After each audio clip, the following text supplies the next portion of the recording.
Sunday, Sunday, Sunday. Good evening, everyone. Welcome to another episode of True Story Live. Happy to be here. What day is it? Or what date? It's the 20th. The 20th of February. Seems like we just had Christmas and already it's almost the end of February.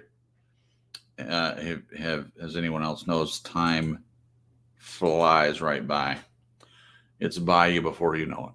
But anyway, tonight's topic is going to be the freedom of self forgetfulness, big time. And we have another rare treat for you because my lovely wife has done this write up and she will be our reader tonight.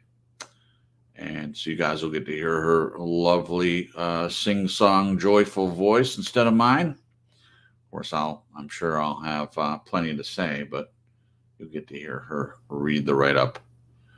And we'll get that started in just a minute. Jen got kicked out, which is often the case, so I'm just waiting for her to come back. Hope everyone had a good week. Hi, Nez Lover. Nez Lover says hello. Welcome. You're the first one in. Glad they're here. Oh, there's Debbie. Hello, Debbie. All right. Yeah, so if you're wondering why I'm pausing, it's because Jen got kicked out. She's not back yet, so didn't want to get through too much stuff before she came in. But anyway, I'll just talk to Glenn. All right, so before we get started, I'm going to introduce the rest of the panel in case it's the first time you've listened. My name is Jason Cripps, and I am, the main host of the broadcast, but not any more important than anyone else.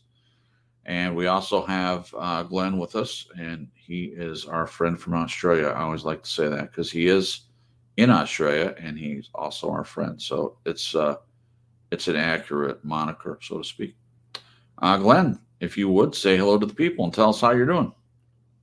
Howdy. I'm good. Oh. I just get a kick out of it when you do what sounds like to me is a Texan accent. Oh. No, all good. Good. All good here. Yep, no problems. Good. How are So what about you? I'm well. I've been very busy this past week. I have 3 jobs now, and I actually need 3 jobs in order to keep things going. But it is what it is. And I've had a lot of work, and my new job is going very well. There's a lot to learn, like anything else. When you start something new, it's a lot to learn when you're coming in, not knowing how things are going to go. But I seem to be picking up on everything pretty well. And then, my 3D drafting, which is the better paying of any of the 3 jobs, but there's just usually not enough work. Things kind of trickle in. Well, not anymore. So I get a project every 2-3 weeks, one project. But right now I will have 4 projects in 2 weeks. So almost 2 per week. And if that continues, I only need the one job, which I've actually kind of been hoping for. So we'll see what happens. I service for TurboTax, and it's seasonal.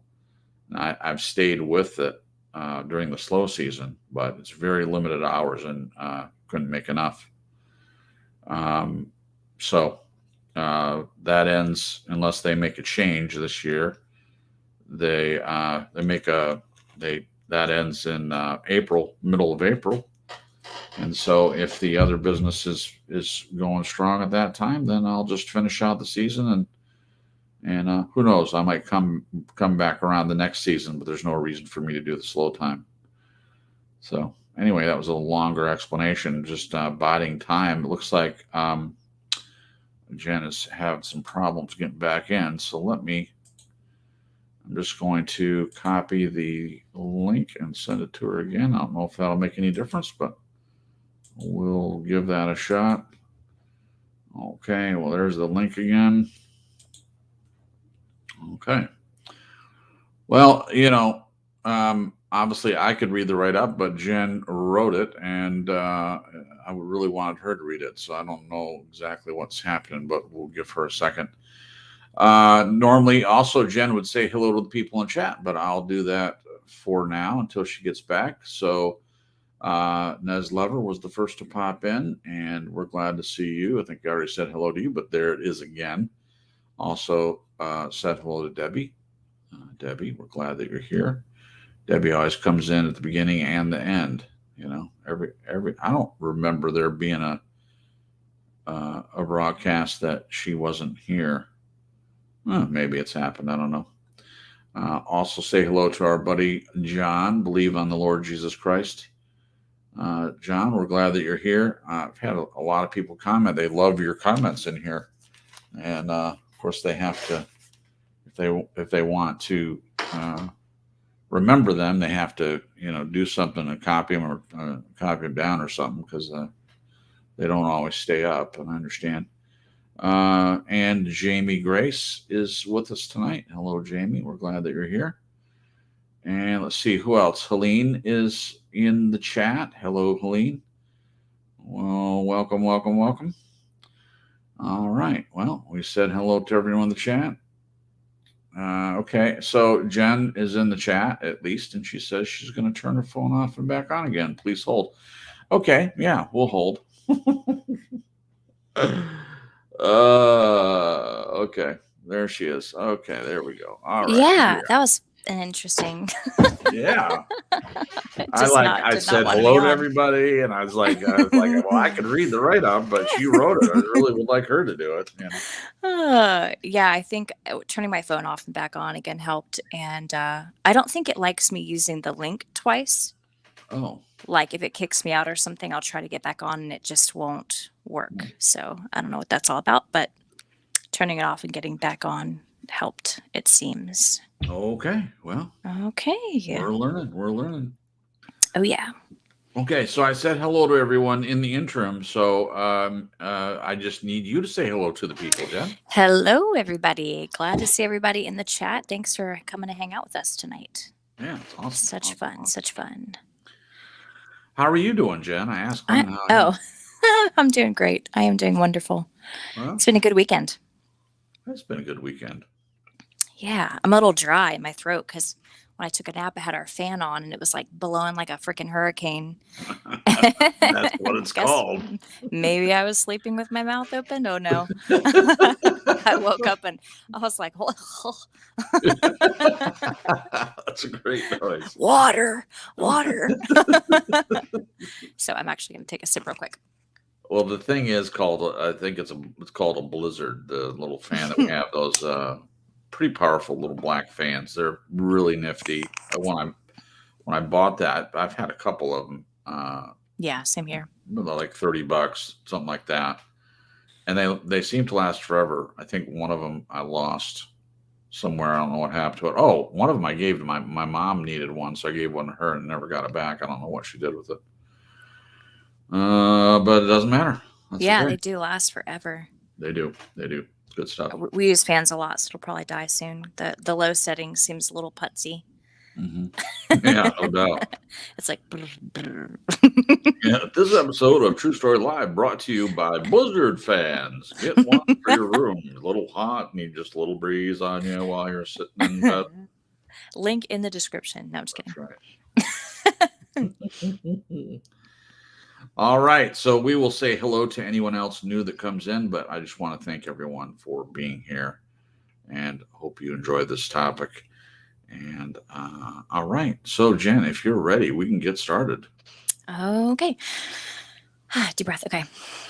All right. TSL, the Freedom of Self Forgetfulness, big time. I like how you added that in the title. Tonight's show is about our ego and pride, inspired by the little book titled The Freedom of Self Forgetfulness by Timothy Keller. I've pulled multiple quotes from the book to share below. The inspiration song is Peter Gabriel's Big Time. Link is in the description. The word Paul uses in the Bible for ego is physioo. I think I'm saying that correctly. Yeah, I think so. This word used for pride literally means to be overinflated, swollen, distended beyond its proper size, related to the word bellows. The ego that is puffed up and inflated has nothing at its center. It is empty. And then a quote, spiritual pride is the illusion that we are competent to run our own lives, achieve our own sense of self-worth, and find a purpose big enough to give us meaning in life without God. And that's by Soren Kierkegaard. It's a cool last name. Yeah. Our human ego is empty, stuck vacillating between being puffed up and being deflated. Our feelings can't be hurt. It is the ego that hurts. What do you guys think about that? If we walk around feeling snubbed or ignored, or we feel stupid, that is because there is something very wrong with our ego, our sense of self. Is it ever happy? Are we always looking at ourselves? Our egos can be very busy and tends to run on two things, comparing and boasting. How do we find ourselves comparing ourselves to others? In what ways do we find that we boast? Does either of these things help us? How and why can this be hurting us? Within 1 Corinthians 3:21 through 4:7, it says, "Then you will not take pride in one man over another." What does that mean? The way the normal human ego tries to fill its emptiness and deal with its discomfort is by comparing itself to other people all the time. Do you find yourself comparing yourself to others? How does that usually make you feel? There have been times I found myself comparing myself to someone else, and right on the tail end of that thought that made me feel horrible about myself was thoughts like, well, I have fill in the blank and they don't. In an attempt to reinflate my deflated ego that I just demolished by comparing. In the book Mere Christianity, C.S. Lewis points out that pride is by nature competitive. Pride gets no pleasure out of having something, only out of having more of it than the next person. We say that people are proud of being rich, clever, or good-looking, but they are not. They are proud of being richer, or cleverer, or better-looking than others. If everyone else became equally rich, or clever, or good-looking, there would be nothing to be proud about. Do you guys agree with this quote? Do we find pleasure in being proud, or are those two things separate? Can we find pleasure in something without a sense of pride? Is pride the pleasure of having something more than the next person? Does pride destroy us having pleasure in something apart from it being that we have something more than someone else or something someone else doesn't have? How could having an inflated ego or a deflated ego hurt us or those around us? How do these two things keep us so occupied with ourselves? How does that take away from living life or loving others? How does an inflated or deflated ego affect how we react to people around us? Could it possibly be connected to why we get triggered? What is the opposite of pride/ego? I believe it's gratefulness. What do you guys think? I know for me, when I have caught my ego inflated or deflated, both result in me being hyper-focused on myself. What helps me get out of that mindset is gratefulness, as well as genuinely celebrating what others have that I do not. For me, it's knowing everything we have is a gift from God. If God has chosen to gift someone else with talent, good looks, their dream job, or financial freedom, I celebrate that. And I have found within that mind frame, pride/ego has no room to move. For us believers, Christ is the only true balance of the ego. When we fill ourselves with his love, his spirit, his heart, there is no need to try to fill ourselves with comparing and boasting to try to make us feel better about ourselves. We know who we are in Christ. We know he has created us in his image, that we were fearfully and wonderfully made, and because of that, there is no need to compare, but every reason to celebrate how he specifically and uniquely created us and those around us. All right. Yeah. Wonderful. Thank you. Wonderful.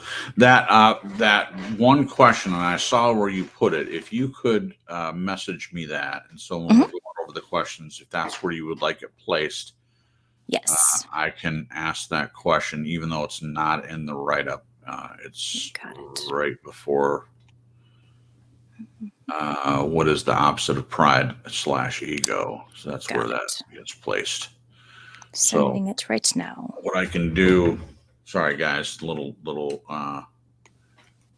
on one second. Okay, so I've got a space for it. So if you send it to me, I can. Sweet. Okay. Okay. All right. All right. Thank you for reading that, Jen. That was wonderful. All right. I've got it. And I'm just a second, guys. Sorry about this. All right. Got it. And I'm popping that in there. This is good broadcast stuff right here while I'm right in the middle of doing something. And my apologies, guys. I was doing a read over before we started, and I was like, "Oh my gosh, this was a really important question that I forgot to put in." Oh, that's okay. I've got it. All right. Yeah. So we can And move. Oh, go ahead. I was just going to say it really ties us back to last week's show too, talking about triggers. And that's Yeah, kind of yeah. where I wanted This to. is an important one, and this is true when you do a broadcast. Sometimes this happens. There's always stuff you think about after. Maybe not Glenn. I think Annie knows. We're always going back and forth. Wait. Wait, what about this? What about that? Yeah, there we go. Okay, so I just before we really get going, I want to say that this book that Jen has mentioned before, she's been talking on the broadcast about doing this, and it was well worth the wait because this is a big topic. It's something that we all wonder about, or at least people that are introspective wonder how their ego. In psychology, ego is actually, it's not considered a good or bad thing necessarily. It's just it's part of who we are, sort of. I know that there may be some disagreements even on the panel. I'm sure there will be some of that. But the beauty of these broadcasts is whoever does the write up puts their best foot forward and puts their assertions out there. And part of the purpose of the question is everyone gets to answer in their own way. And so that's one of the things I enjoy about it. So if Glenn does a write-up and there's something I may not agree with, then when the question comes around to me, I can answer any way I want. So it's really one of the things that I like most about the question answer sort of system that we have going here. Timothy Keller is a pastor, just so everybody knows. If you've never heard of him before, he's written a number of books, and he is someone I've actually heard a lot of his sermons. I would consider him kind of a middle of the road, probably leaning liberal a little bit, not politically, just leaning liberal as far as conservatism is concerned, and but really easy to listen to. And also he has good idea, in my opinion, about mental health and things like that. So when Jen read this book to me, and she was really getting a lot out of it, I don't remember you, Jen. Do you remember telling me who wrote it? I did, and I think maybe you misheard me, and maybe it was the last name that threw you off, and you thought maybe I said Kelly or. Yeah, I think that's what happened. But today, when we were talking about it, I said Timothy Keller. I mean, he goes by Tim, but when you're writing a book, I guess you put the whole name in there. So it did not register until today. And I was like, oh, okay. I get it. I know who he is. All right. Enough of that. So the quote that Jen already read, spiritual pride is the illusion that we are competent to run our own lives, achieve our own sense of self-worth, and find a purpose big enough to give us meaning in life without God. Soren Kierkegaard. So that's the quote before the questions. And then Jen says, our human ego is empty, stuck vacillating between being puffed up and being deflated. Our feelings can't be hurt. It is our ego that hurts. What do you guys think about that?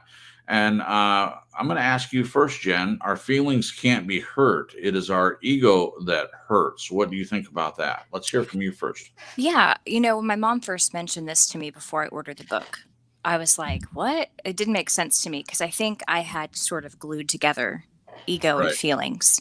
Right. But I think if our ego is wounded, that's when the feelings come in. You know what I mean? Whether it's good or like if our ego is boasted or puffed up, we feel great. Right. So the opposite's true. So I do know that they're separate. That was the question, right? Yeah. So the feelings, you're saying the feelings are a byproduct of the ego. Yes. They can be a byproduct of the ego. Yeah.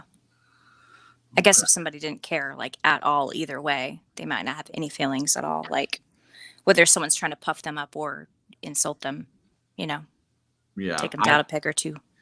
Yeah. I haven't met anyone that doesn't have any feelings. Of course, I have. Obviously, there's people that are, in my opinion, too attached to their feelings, like way over the top. Like everything's attached to a feeling. Yeah. And then there are other people like Spock is a good example. The science fictional character representing logic with very little feelings. Of course, for any of you that have watched the show or the movies, he did have feelings, but generally he chooses logic over feelings. So, those are both ends of the spectrum. Like anything else, I think it should be a balance. But as far as this one goes, so are in answer to this question, Jen, are you saying that your feelings can't be hurt? Are you agreeing? Is it ego that's hurt, not your feelings? No, I think it's your. Oh, well, gosh, that's a great question. I think an ego can be hurt. Yeah. And therefore, the result would be certain feelings.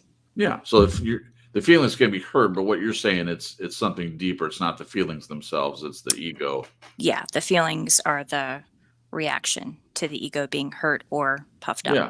Okay. Great. Thank you. Yeah. What do you think? I would agree with that assertion. The ego, the way it's being explained, the way the book explained it, and through our conversations that we've had over the past couple of months since you read it. I mean, we've had more than one conversation about it, and I'm just fascinated by the whole thing. Same here. It's a new way to look at things. It is. It really is. So, I do. Good. I do think it makes sense in the way it's being presented. So, if you have an inflated ego, and we're going to get into all this, but if you have an inflated ego, like you said, Jen, if someone's puffing you up and saying nice things about you, you might feel good about that. If you're deflated and someone's insulting you, your feelings will kick up about that. Your ego is being even more deflated. more deflated, if that's possible. Yeah. So either one of those, inflated or deflated, it seems like your feelings can go up or down depending on which one you are, and various levels in between. So I think there may be some truth to that. That's the ego that's being hurt. It's not actually your feelings. Either way, though, it doesn't mean the person isn't experiencing hurt feelings. It just exactly. It's not meant to discount that. Right. Because you know how many times we say, gosh, that really hurt my feelings. I think this particular concept, it makes you take a step back and look at it and say, okay, are my feelings hurt or is it my ego that's hurt? Yeah. Yeah. Because I mean, even that phrase, my feelings are hurt. Mm-hmm. You hurt my feelings. That's an interesting concept, because if you think about feelings within themselves, can they be hurt?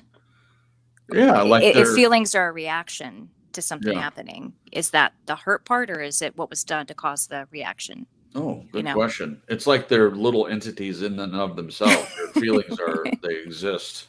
Oh, my feelings are hurt. Oh. Yeah. And that's why I didn't want to read this little book at first, because when my mom said, it's not your feelings that are hurt, it's your ego, I was like, excuse me? It actually hurt my ego that she said that. I was like, wait a minute. Well, I think it's sort of challenging. I remember when you read it to me, and there's a couple, not all of it. There's some of it was I agreed with right away, but then some of it, especially in terms of living a Christian life. I mean, it seems like Timothy was, at the end of the day, he was kind of saying that it's all about the ego, and I'm not sure that it is. I'm not sure where the idea of our flesh comes in there. Is that all ego? But that's a conversation for another night. If we end up doing a part 2 to this, maybe we can dive into that a little bit. But the point is, it's challenging. If you've never thought about this, if you've never really dived into your ego at all, and someone tells you this, I understand where it could, as Glenn says, get your back up. And it definitely did. Yeah. At first. Luckily, I'm a very curious person. I was like, all right, I got to read this. I'm going to prove it wrong. Yeah. Well, see, that's that's the beauty of being a curious person, is even if you react negatively, or from someone else's perspective, you're reacting negatively, you're going to try to think it through. You're not just going to just like walk away from things, most of the time. And I can think of a lot of things that I reacted negatively to at the beginning, but because I stayed with it and tried to figure it out or solve the puzzle, so to speak, I came to a better understanding, which was beneficial to me moving forward. So that can be an important distinction. All right. What do you think about this one? Our feelings can't be hurt. It is our ego that hurts. Glenn, what's your take on that? Okay. Excuse me, I've only got one screen, so I've got to flick back and forth to read that. Just for the context of this evening's broadcast, so that I can answer the questions in context. Jen, are you saying that ego and pride are basically one in the same, or are we saying that ego has a different definition? Because I need to understand exactly what you mean by ego so that I can hopefully answer the question. Yeah. Oh, that's perfect, Glenn, to kind of like, yeah. So in this context, in this write-up, pride and ego are the same thing. Does that help? Yeah. Okay, Cool. let me just... Okay, so now I'm going to read it another way. Our feelings can't be hurt. It is our pride that hurts. Feelings can't be hurt if it's our pride that hurts. So if you read it that way, how would you answer, Glenn? I think it's a tough question. Yeah. And I'm not Freud. Feelings? Yeah, probably. I would say that's probably true. Only all we do is, in general, we never relate it to our pride or our ego. We relate it to my feelings are hurt. But if you dig a little bit deeper and relate feelings to pride or ego, I can make that association. Cool. Sweet. All right. Thanks. Yeah, thanks, Glenn. So while you guys were talking, I was thinking about pride. Are pride and the ego the same? I don't know if I have an answer to that, but it seems like pride is part of ego, at least from my perspective. Yeah. Is pride a byproduct of our ego? Like if the ego itself is neither good or bad, but emotions or feelings come out of our ego, whether you're inflated or deflated, is pride a byproduct from the ego? Crips, the question is, can you have an ego but yet not be prideful? Well, good question. I think we all have an ego. I mean, I think ego is just a description of our thinking part, our mind, will, thought, and emotions, or our soul. I don't know. That gets into a deep topic we're trying to define, because people disagree on what the soul actually is. But your mind, will, thought, and emotions, that the thinking part of a person, the way they think and see the world and themselves, is ego. So if we agree that everyone has an ego, then it can either be positive or negative, at least based on societal standards, or people looking at that person will say, oh, he's prideful. That would be a swelled up or an inflated ego. Well, that could be it, that if everyone has an ego, it's either inflated or deflated. So if it's inflated, it would be pride, and if it's deflated, it would be something else. But Jen just popped off. I was going to ask her that, so we'll wait till she comes back in. I hate that it keeps kicking her off there. That's unfortunate. I was just thinking that I agree that everybody has an ego, but at a particular level, because that's you almost need some kind of an ego to exist in the world. But I don't see that just because you have an ego means you are necessarily prideful at all. So I can't see. I'm having trouble seeing where they, for the context of where they're the same thing, when I sort of can't fathom. That doesn't make a lot of logical sense to me. But maybe if you could explain it a bit differently, that would be very helpful. Sure, thank you, Glenn. So, Jen, while you popped off, we were talking about the ego that we all have an ego to a certain extent. And I was putting out the idea that an inflated ego would be like prideful. And what would a deflated ego be if you're trying to think of a word to describe it? Is there anything that comes to mind for you? Are you there, Jen? Oh, I'm sorry. My phone is having some serious issues and it keeps like crackling and then it sounds like it disconnected. Oh. But then I was still there, but I couldn't hear you guys and then you just came back in. So can you ask that again? Yeah. Sorry, guys. Everyone listening, I apologize that we're having so many problems. Seems like we're repeating ourselves. I mean, I said it once and then we lost Jen and then so she came back and then I said it again and then Glenn asked another question, which is completely understandable. And then That's okay. They're understanding. Okay. So I was saying that we all have an ego. Yeah. Glenn and I were talking about that we all have an ego and the ego itself may not necessarily be prideful, but I was saying that if it's inflated, it could be called pride. And that makes sense to me. Yeah, it does make sense. And I think, oh, go ahead. If it's deflated, what would be a word for that? If pride is a good word for describing an inflated ego, what would a deflated ego, what would be a good word for that? I would think either lack of pride or lack of self-esteem. Oh, okay. Without really doing some digging and trying to find a better word for it. I think that's good enough to be able to answer the questions with that in mind. Yeah. So deflated ego would be a low self-esteem. And that fits into a lot of the other broadcasts that we've talked about. We've referred to the low self-esteem many times. Yeah, like no low or no self-worth. That could be another way. Oh, low self-worth. And your understanding of the booklet, for you, it was you made the decision looking at yourself that you had a deflated ego, not an inflated ego. Yeah. And you've also described it as a low self-esteem, correct? Yeah, or a lack of self-worth. Lack so of all self-worth. Those things together.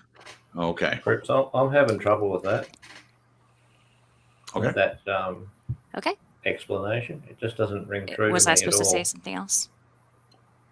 The deflated ego is a lack of self-esteem. You still there? We're still here. I don't know if Glenn hears you, Jen. I Glenn? can hear you. Oh, okay, cool.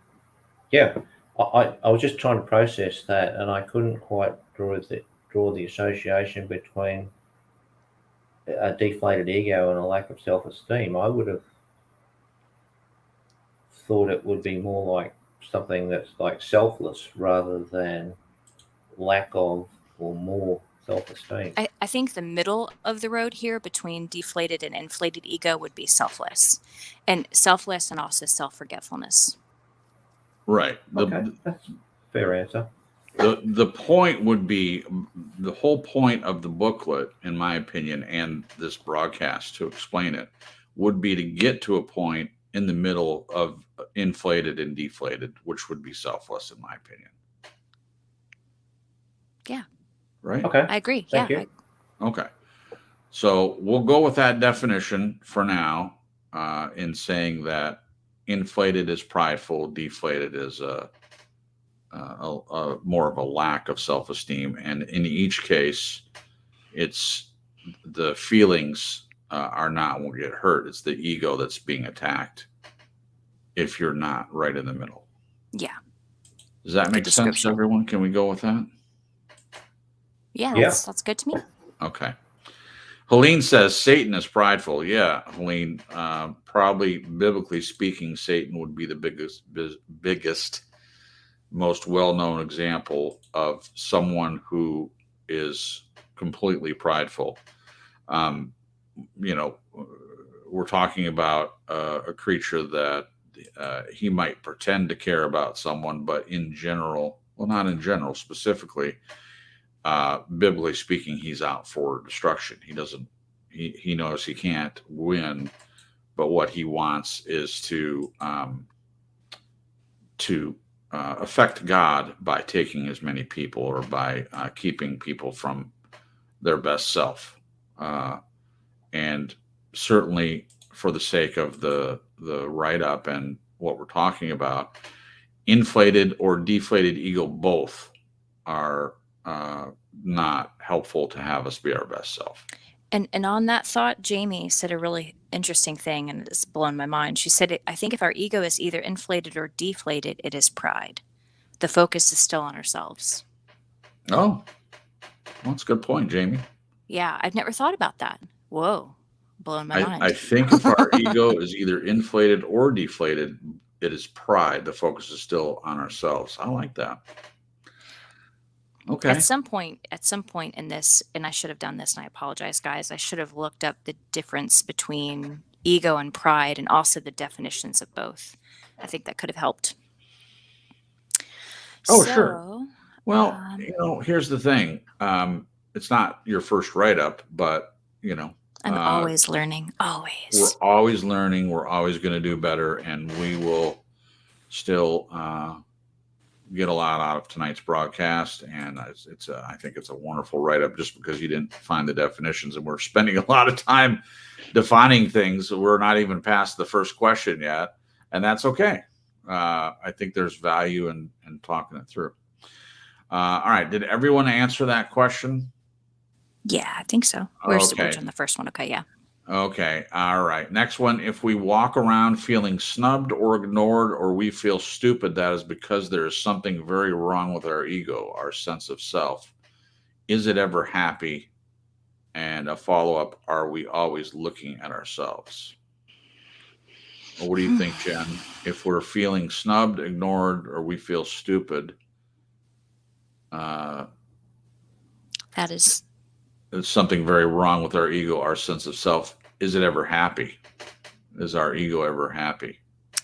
I think if you have an inflated ego, it's kind of insatiable.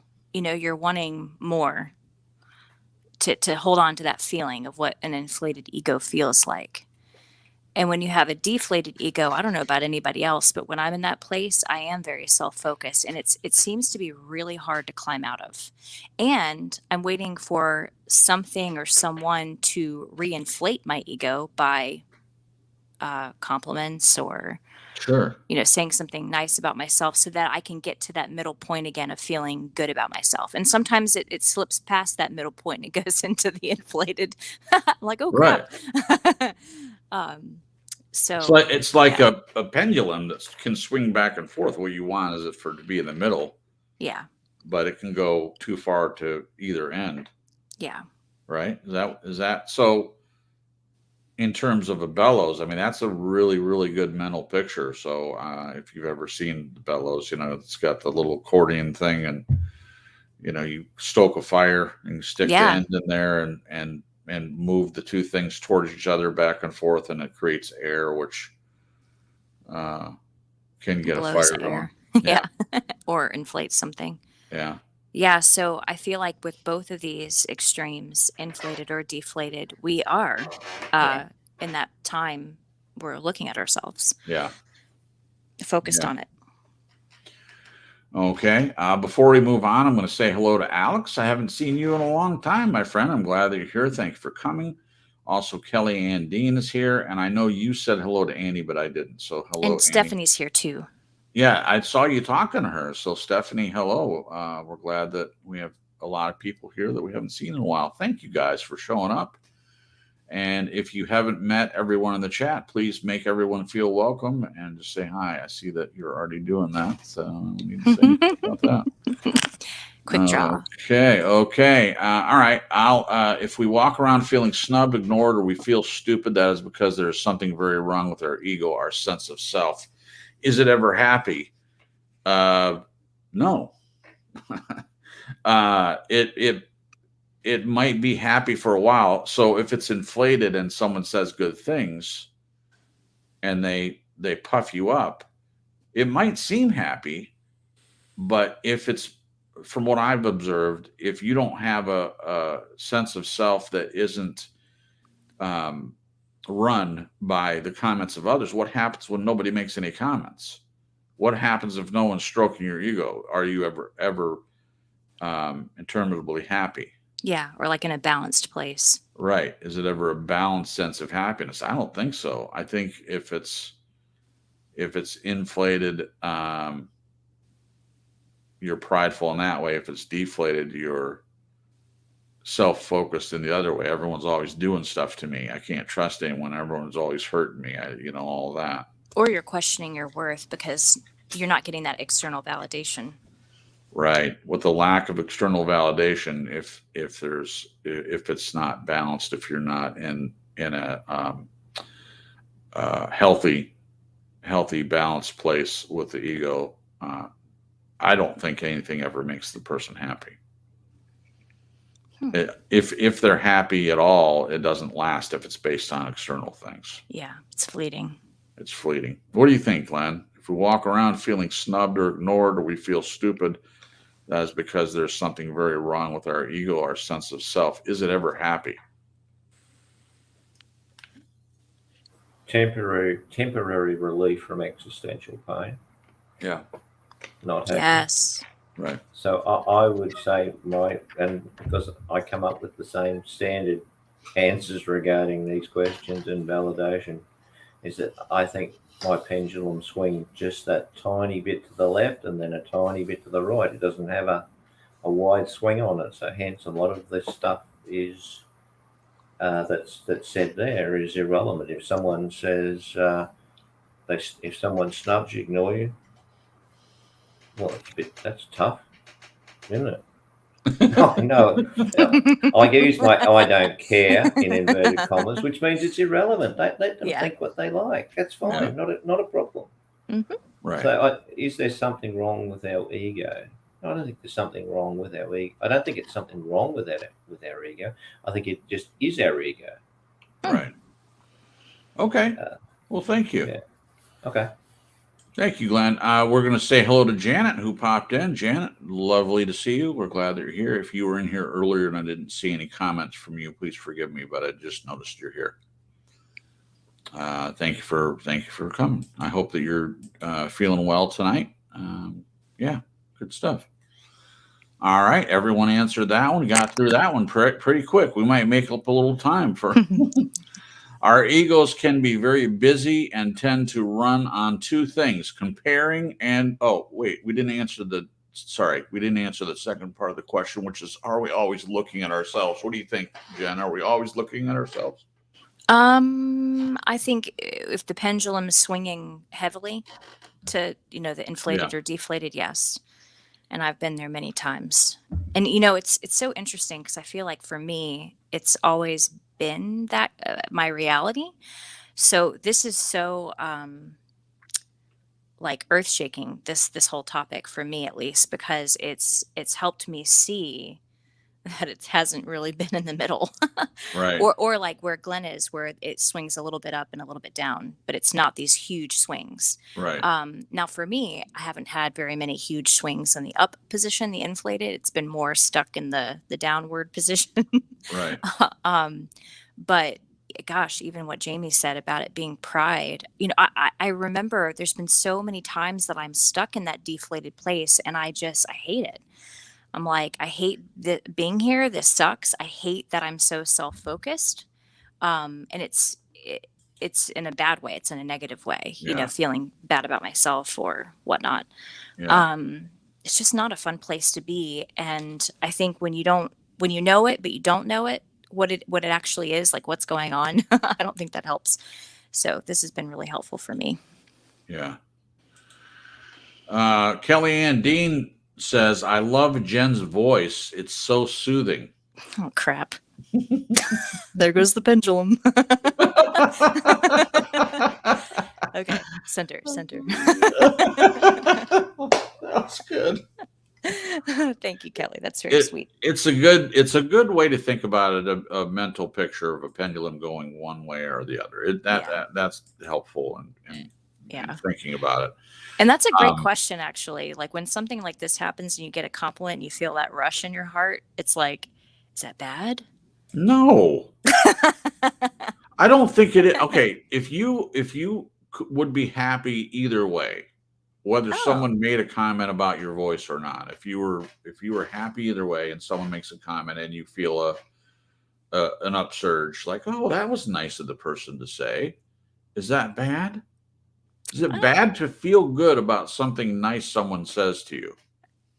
I don't think so. No. I think if it puts you in a place where you're constantly seeking it and chasing Yeah. after it and obsessed, I Yeah. think that could be a bad thing, but I'm not, so thank God. Thank you. Right. No, you're not. So if it's deflated, you're begging someone to say something nice about you so you can feel that rush for a while. And if you're inflated, you're begging for someone to say something nice to stroke your ego and to build you up. I mean, it's essentially the same thing. It's just for different reasons. What do you Yeah. think about that? I'm not sure. Neslever says the flesh wants to focus on ourselves. One of the goals of a Christian is to crucify / deny the flesh. Yeah, that's very true. To walk in the spirit instead of the flesh. The flesh is an inflated or deflated ego. It's something that doesn't try to have the pendulum be in the middle. It does what it wants to do. I mean, it's not trying to have a balance for anything. Right? Yeah. Okay. All right. She says you're welcome. Okay. Next one. Our egos can be very busy. Work me. Oh, sorry. Are we always looking at ourselves, Glenn?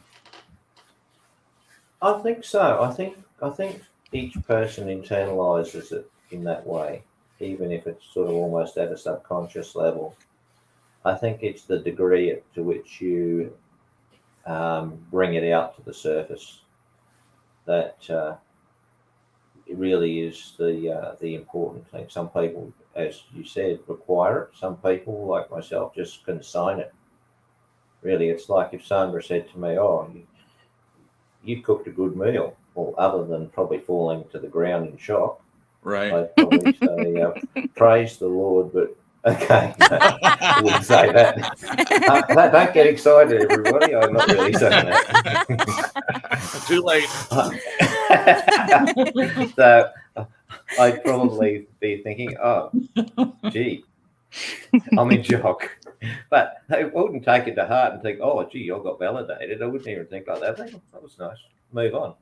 Yeah. What's next, sort of thing. It one way or the other. It's the low, the tiny pendulum swinging one way or the, you know what I mean? Yeah, and I've noticed that with you. I think the more the pendulum swings, the more validation you require. Just a thing to put on up there, maybe. What do you think? Yeah. Yeah, I was going to say, I've noticed that with you when I've complimented you sincerely, not in a way to validate or make your head big. Even the way you respond is you're like, oh, thanks. You know, it's not this like overly gushy, like I can, it's almost like I can actually see the pendulum swing just a tick, you know? Yeah. Yeah, I say, okay, well, that's nice. Now I've moved on. Yeah. Yeah. We're all different. Yeah. Alex says, to be honest, I don't really understand the concept of validation, maybe because for me, respect does not necessarily have to do with agreement. I don't know. I understand that, Alex. So just so you know, validation doesn't have much to do with agreement. It's to me, it's simply just letting the person know they understand what they're saying, understand how they're feeling, and giving them a place to be able to feel that, whether you agree or not. Emotional support. It's emotional support. It's not agreement. You're not saying, I agree with what you feel or what you just said. That's where I think there's really a lot of confusion with the whole validation thing. Yeah. I think, and I can see why it would be confusing. Because I used to think validation was agreeing.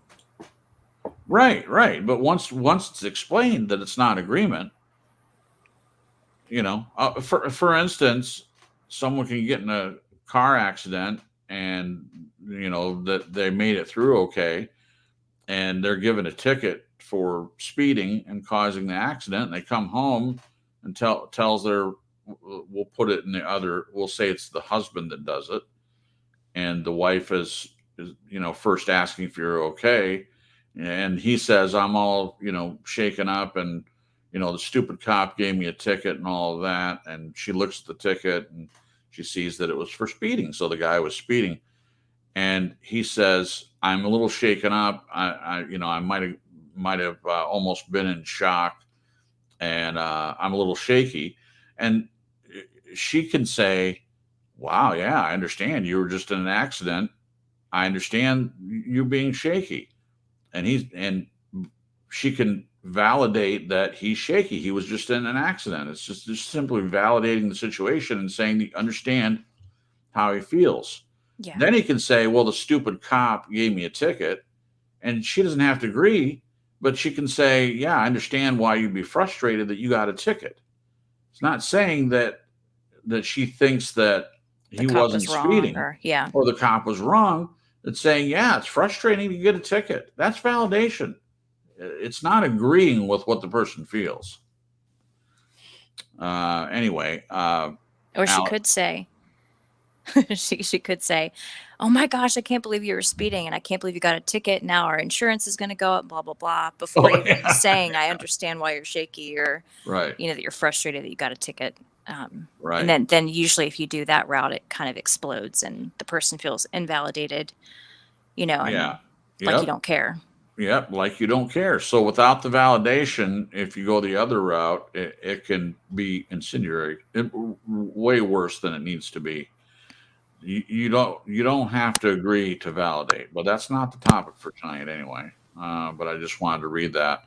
One more thing about that, though. Alex says people use validation a lot. I don't know. Maybe it's different where you live. Maybe a lot of people use validation. I don't see it a lot here.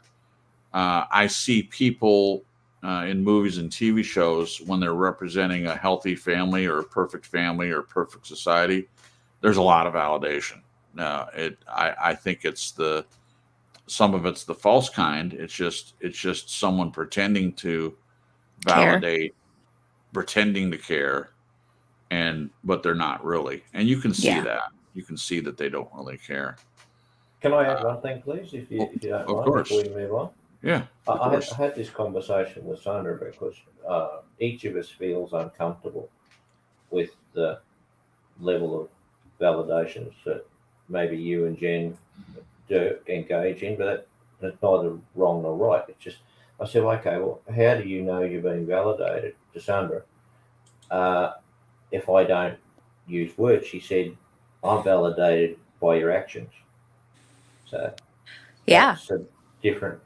I don't use words, I use actions, and it's like you take over someone's cup of tea and you put your hand on their shoulder. That's validation. Yeah. And even in the story you mentioned, Jason, like one way the wife could have validated was by hugging her husband. Just gathering him in her arms and hugging him. Sure. While he's shaky. Sure. So, I think people are pretty perceptive and they know when someone's connected. Yeah. And when someone's not. And I see that feeling of connectedness is hugely validated. They're being hugely validated if they feel connected. Yeah. Yep. So, yeah. Thank you. Thank you, Glenn. I understand. In the same way, I feel, you mentioned that you guys are uncomfortable with the amount of validation that you perceive that Jen and I give to each other. See, here's the thing. I would say that I feel uncomfortable the way you guys talk to each other. And we've talked about this. This is nothing new. The way you guys talk to each other, but I know that that's your thing. I don't have to like it, or I don't have to feel comfortable with the way you guys talk to each other. Exactly. We have to take each relationship and each person as individuals. Right. Yes. Right. So it doesn't matter to me if you're uncomfortable with Jen and I validating each other, in the same way that it doesn't matter to you if I'm uncomfortable with the way you guys talk to each other or yell at each other or whatever. Exactly. But the end result can then be the same. Yep. Yeah, it's just totally. the route that you take to get there. Yep. Yeah, it reminds me of when you can recognize that, like, my right or our right doesn't have to be, for example, Glenn and Sandra's right. Right. It's right for us, you Yeah. know, and their way of doing it is right for them. Yeah. And that we're all different. Yeah. Janet says, Starling Swallow, I do think validation is important and a kind way to treat others so they know they are heard and not mocked for believing as they do. Excellent point, Janet. I would agree with you completely. Again, it's not about agreement. It's about making the person feel like they're heard and not mocked. I think that's good that you threw that in there. Yeah. So anyway, so in the realm of ego, and whether it's inflated or deflated, validation is it pretty much everything. Everything's a tool, in conversations, and not a manipulation. Yeah. It's just a tool in how to relate better to people. And I want to go back just really quickly to the comment. I believe, Glenn, you were talking about Sandra and saying that, she doesn't need words. She knows you're validating by action. And that's totally valid. I validate I validate her, you appreciating action. My point is that, I'm in the same place. I mean, I am a person that appreciates action more than words, but both are better to me. Someone says, validating things, and they also back it up by doing things. I tell Jen this all the time. She does both. It's not just one or the other. But again, it comes back to the thing for each relationship. If that's good enough for Sandra, I mean, that's your guys' business. Well, that's I asked her. I said, "Do you need the words?" And she said, "No." It's just yeah. There's just no right or wrong here. It's just as we said, it's whatever works, and if that's how it works for you, well, I say 100%. That's fantastic. You have a great relationship. Don't change it. Yeah. Yeah. It's like it's not what's right or wrong. It's what's right for you. Yeah. No. Yeah, that's good stuff. Okay. Sweet. All right. Did everyone answer that last one? Are we always looking at ourselves, was the question. I think so. Did you answer? I think we are. Yeah. I think whether it's inflated or deflated, I think I like what Glenn said, with to survive in the world, or to be in the world, to exist, you have to have some ego. It doesn't have to be inflated or deflated. It can be right in the middle. I don't think that's true for everybody. I don't think everyone's in that place, obviously, but it can be that way for sure. I mean, it's a goal. It's a goal to accomplish, at least. Oh, go ahead. Janet made a good point. She said, "Well, my love language is words, so now I get why it's important to me." And I do think that plays into it with the validation thing. Like, I think my love language is touch and meaningful conversation. So actions and words of validating are very important to me. So yeah, it definitely depends on the people and within the relationship too. Yeah, Annie, thank you, Jen. Annie says validation is necessary, fundamental for raising children. It's where we develop our self-worth. Another great point. Yeah. So if you raise a child and you never validate them, like if they're good at sports, and the parent who they're looking to, to tell them, to give them some emotional support, and they never praise them for anything, and then never say, "Hey, good job," or anything like that. But they're really great at sports. I mean, if they're depending on their parents who raised them, and they're waiting on some kind of nice word from them that they never get, they might stop doing sports. They're not getting any validation at all. I mean, too much of either, in my opinion. I mean, we live in a society now where there are some sports that are played where there's no winner or loser. Now, I can't tell you how irritating that is to me. There's nothing wrong with winning or losing in and of themselves, but if everybody wins, if you get a participation trophy just for showing up on the field, there's no competition or whatever, it seems a little ridiculous to me. So it's too far to the other end of just praising, Yeah. And for what for? And then you have people that go into the workplace and they think that when they go into a job, someone's just going to thank them for just showing up. Here's your participation trophy. You're not going to get a check for coming to work, but here's your participation trophy. I mean, this isn't just me. This is something that people are looking at with the millennials, and it's not all millennials, I know, but that's what employers. I read an article. It's been a while ago, been a couple of years ago, but I remember reading an article about this. How companies are complaining about the younger people coming in. It's like they expect a blue ribbon for just showing up to work, let alone for doing a job and being there on time. Things like that. So, Yeah. Nez Lover says, love and respect are both very tangible. You will know if someone has those feelings for you, and other people will know if you have those feelings for them. Oh, interesting. Okay. All right. And then John says, this reminds me of Roger Dawson talk on how to influence people, where he stated to never assume your audience understands where you're coming from. So to validate someone seems to give them assurance about you or what you're selling. That's an interesting thing, John. Are you saying that you think that anyone that validates is trying to sell you something, or they're just trying to get their point across? If you want to comment on that, I would like to hear your answer to that. Wow, there's so many people talking in the chat. There's no way I can keep up and put everything in there. Lon just popped in, so I'll say hello to Lon. Welcome, Lon. Double digits. Did I do that? Yeah, you did. Well, it's over double digits now. So, yeah, you certainly helped. I'm glad you're here, Lon. We're talking about ego tonight, and inflated, deflated ego. All right. So we got through that one. Our egos can be very busy and tend to run on two things: comparing and boasting. How do we find ourselves comparing ourselves to others?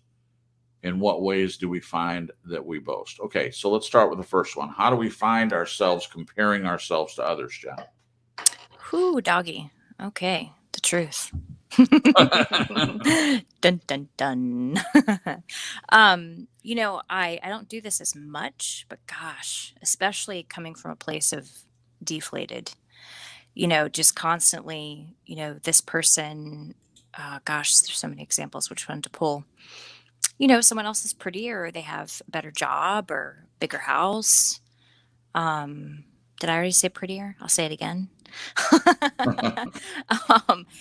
I had an issue where when I was working in antiques for so long, I think I would have enjoyed it more if the situation had been different, within the Sure. marriage. But it kind of was like a prison. So I would meet artists all the time. I would meet circus people, which Lon would love. I would meet jewelry makers and writers and poets. And I just met the coolest people through the store. And they were all doing things. They were all like walking out their passions. And I remember being really jealous and comparing myself in that sense that they were doing what they really wanted to do. They were chasing after their dreams, and I was stuck. And at some point along the line, and that's kind of where I get to at the end of the write-up, I got to a place where I changed my perspective. I changed my attitude. Whereas when I talked to these people, when they came to the store, I changed it. Instead of being jealous or envious or, just both comparing, Right. which made the deflation even worse. I started like allowing the talk that we had, the sharing, to inspire me. And not just that, but to celebrate with them, to be, proud of them, to help them, like I had some friends that made jewelry and we started selling their jewelry in the store, supporting them in their own ventures. So that really, really helped. But those are just some quick examples. How did that feel when you started working on that? It felt so much better because when I would go the other direction and compare, I was already in a very bad place. So it just pushed me further down in the hole. And it put the further down in the hole I got, the more focused on myself I got. It's just like this prison. It's just awful. So not good. Thank you. Annie says, from Glenn's example about dinner, deflated ego would be crushed if she didn't like it. Inflated ego would think, you better like it.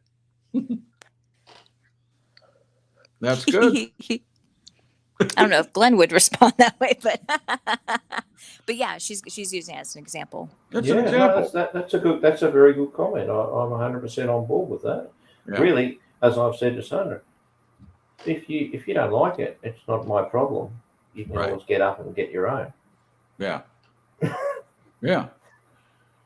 Well, that's true. If you can get to that place in your life where that's your attitude, it's like, But on the other hand, if I said to Sandra, well, I don't want to hear any more criticism of my cooking because I'm sick of it, and she would be saying, well, that would be not appropriate either because she has a free right to say what she likes. Yeah. So, yeah. Absolutely. But it's always said with a smile and a laugh. So it's not really that meaningful. It's just an example. Sure.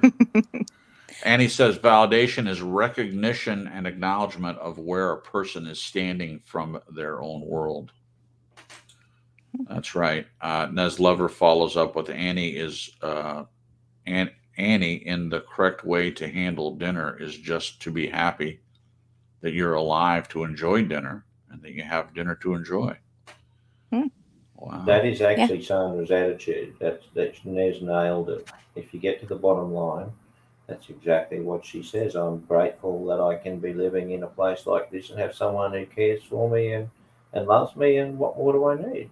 Yeah. I love the dinner is so inconsequential, right, in the picture. That's what I mean. And I think Nez nailed it perfectly. Well, this is a good example, this whole dinner thing, because here's the thing. Jen cooks all the time, and she's a really, really great cook. But sometimes she doesn't feel up to cooking, so she'll ask me, do you mind if we just have like egg burritos or, breakfast burritos or whatever? And I'm like, no, I don't mind. And that's the bottom line behind it, Glenn. For me, I love our time together. Just every night, especially during the week, we spend time together before bed and all that. And of course it matters to me what we eat, in that, I enjoy her cooking. I mean, there are things that I enjoy more than other things, but they all taste good. But what's important to me is the togetherness time, ultimately. Yeah. So it doesn't matter if it's breakfast burritos or if it's, fried chicken. That's probably one of my favorite things that she makes. Either way, I'm just happy to be there with her. And I try to make that clear as much as possible. So that's good stuff. And the truth is, Sandra is right. My cooking is garbage. So let's just get it in perspective. I don't like it. I don't put any heart into it. I do it to get food. That's it. Right. There you go. Yeah, you should have worked on a Navy vessel. It's just to get the grub out there for the sailors. That's it. There's nothing behind it. Janet says, good point, Indigo Violet. Yet for me, I was this way long before email. I was always writing, feeling, sending cards with messages, and enjoying things written to me. Yeah. So just so everyone knows, I am not saying that there's anything wrong with enjoying that's the point I'm making. I mean, like, it's okay to enjoy something that someone sends to you or says to you. It's okay. It's really okay. Mm-hmm. We're saying that if it's too far to one or the other end, and you're relying on external validation or someone stroking your ego or saying nice things to you, that could be a problem. Either way. Alex says, many times comparison can kill, but on the other hand, it's pretty much all we have outside our self-perception. Oh, that's good. And then John says, I don't think I can agree with that, Annie. What if the other person experiences delusional? So I have to go back up to Annie's. It must be where Annie says it doesn't need to be agreed to. It's about allowing the other person to experience to have importance for how they experience it. And then, so that makes more sense. John says, I don't think I can agree with that, Annie. What if the other person's experience is delusional? That's good, John. So if the other person's delusional, you validate their delusion. Again, it's not about you agreeing to it, but if they're really truly delusional, I wouldn't build up their delusions if it's causing harm to them. If they think that they're Superman, they're going to jump off a building, they're delusional in that way. You don't validate their idea to jump off a building. Delusional does complicate things. That's a good point. Starling says, what do you mean believe delusional? Can you give an example? Yeah, please give an example. John Dons, my friend from California, popped in here. I didn't say hello to him yet. So there's two Johns, John, and then believe on Lord Jesus Christ is John. So I'll try to just use the correct terms here. Annie says, Glenn, I challenge you to do a write-up for validation. I'll put that on. Yeah, that's. I challenge you to do a write-up for validation. That would be very interesting. It would be. I responded. Annie, I could do it if the topic that has been covered. It is a topic that has been covered, but if you want, I can bring a different perspective to it. I would love that. To you guys to say what you want. Oh, of course. Okay, John wants me to just call him Believe, which I'm happy to do. Believe. That's a great term for you. Did you or Glenn answer this question yet, Jason? No, I'm going to answer it right now. So, okay. How do we find ourselves comparing ourselves to others? I think I've done this in the past more than now.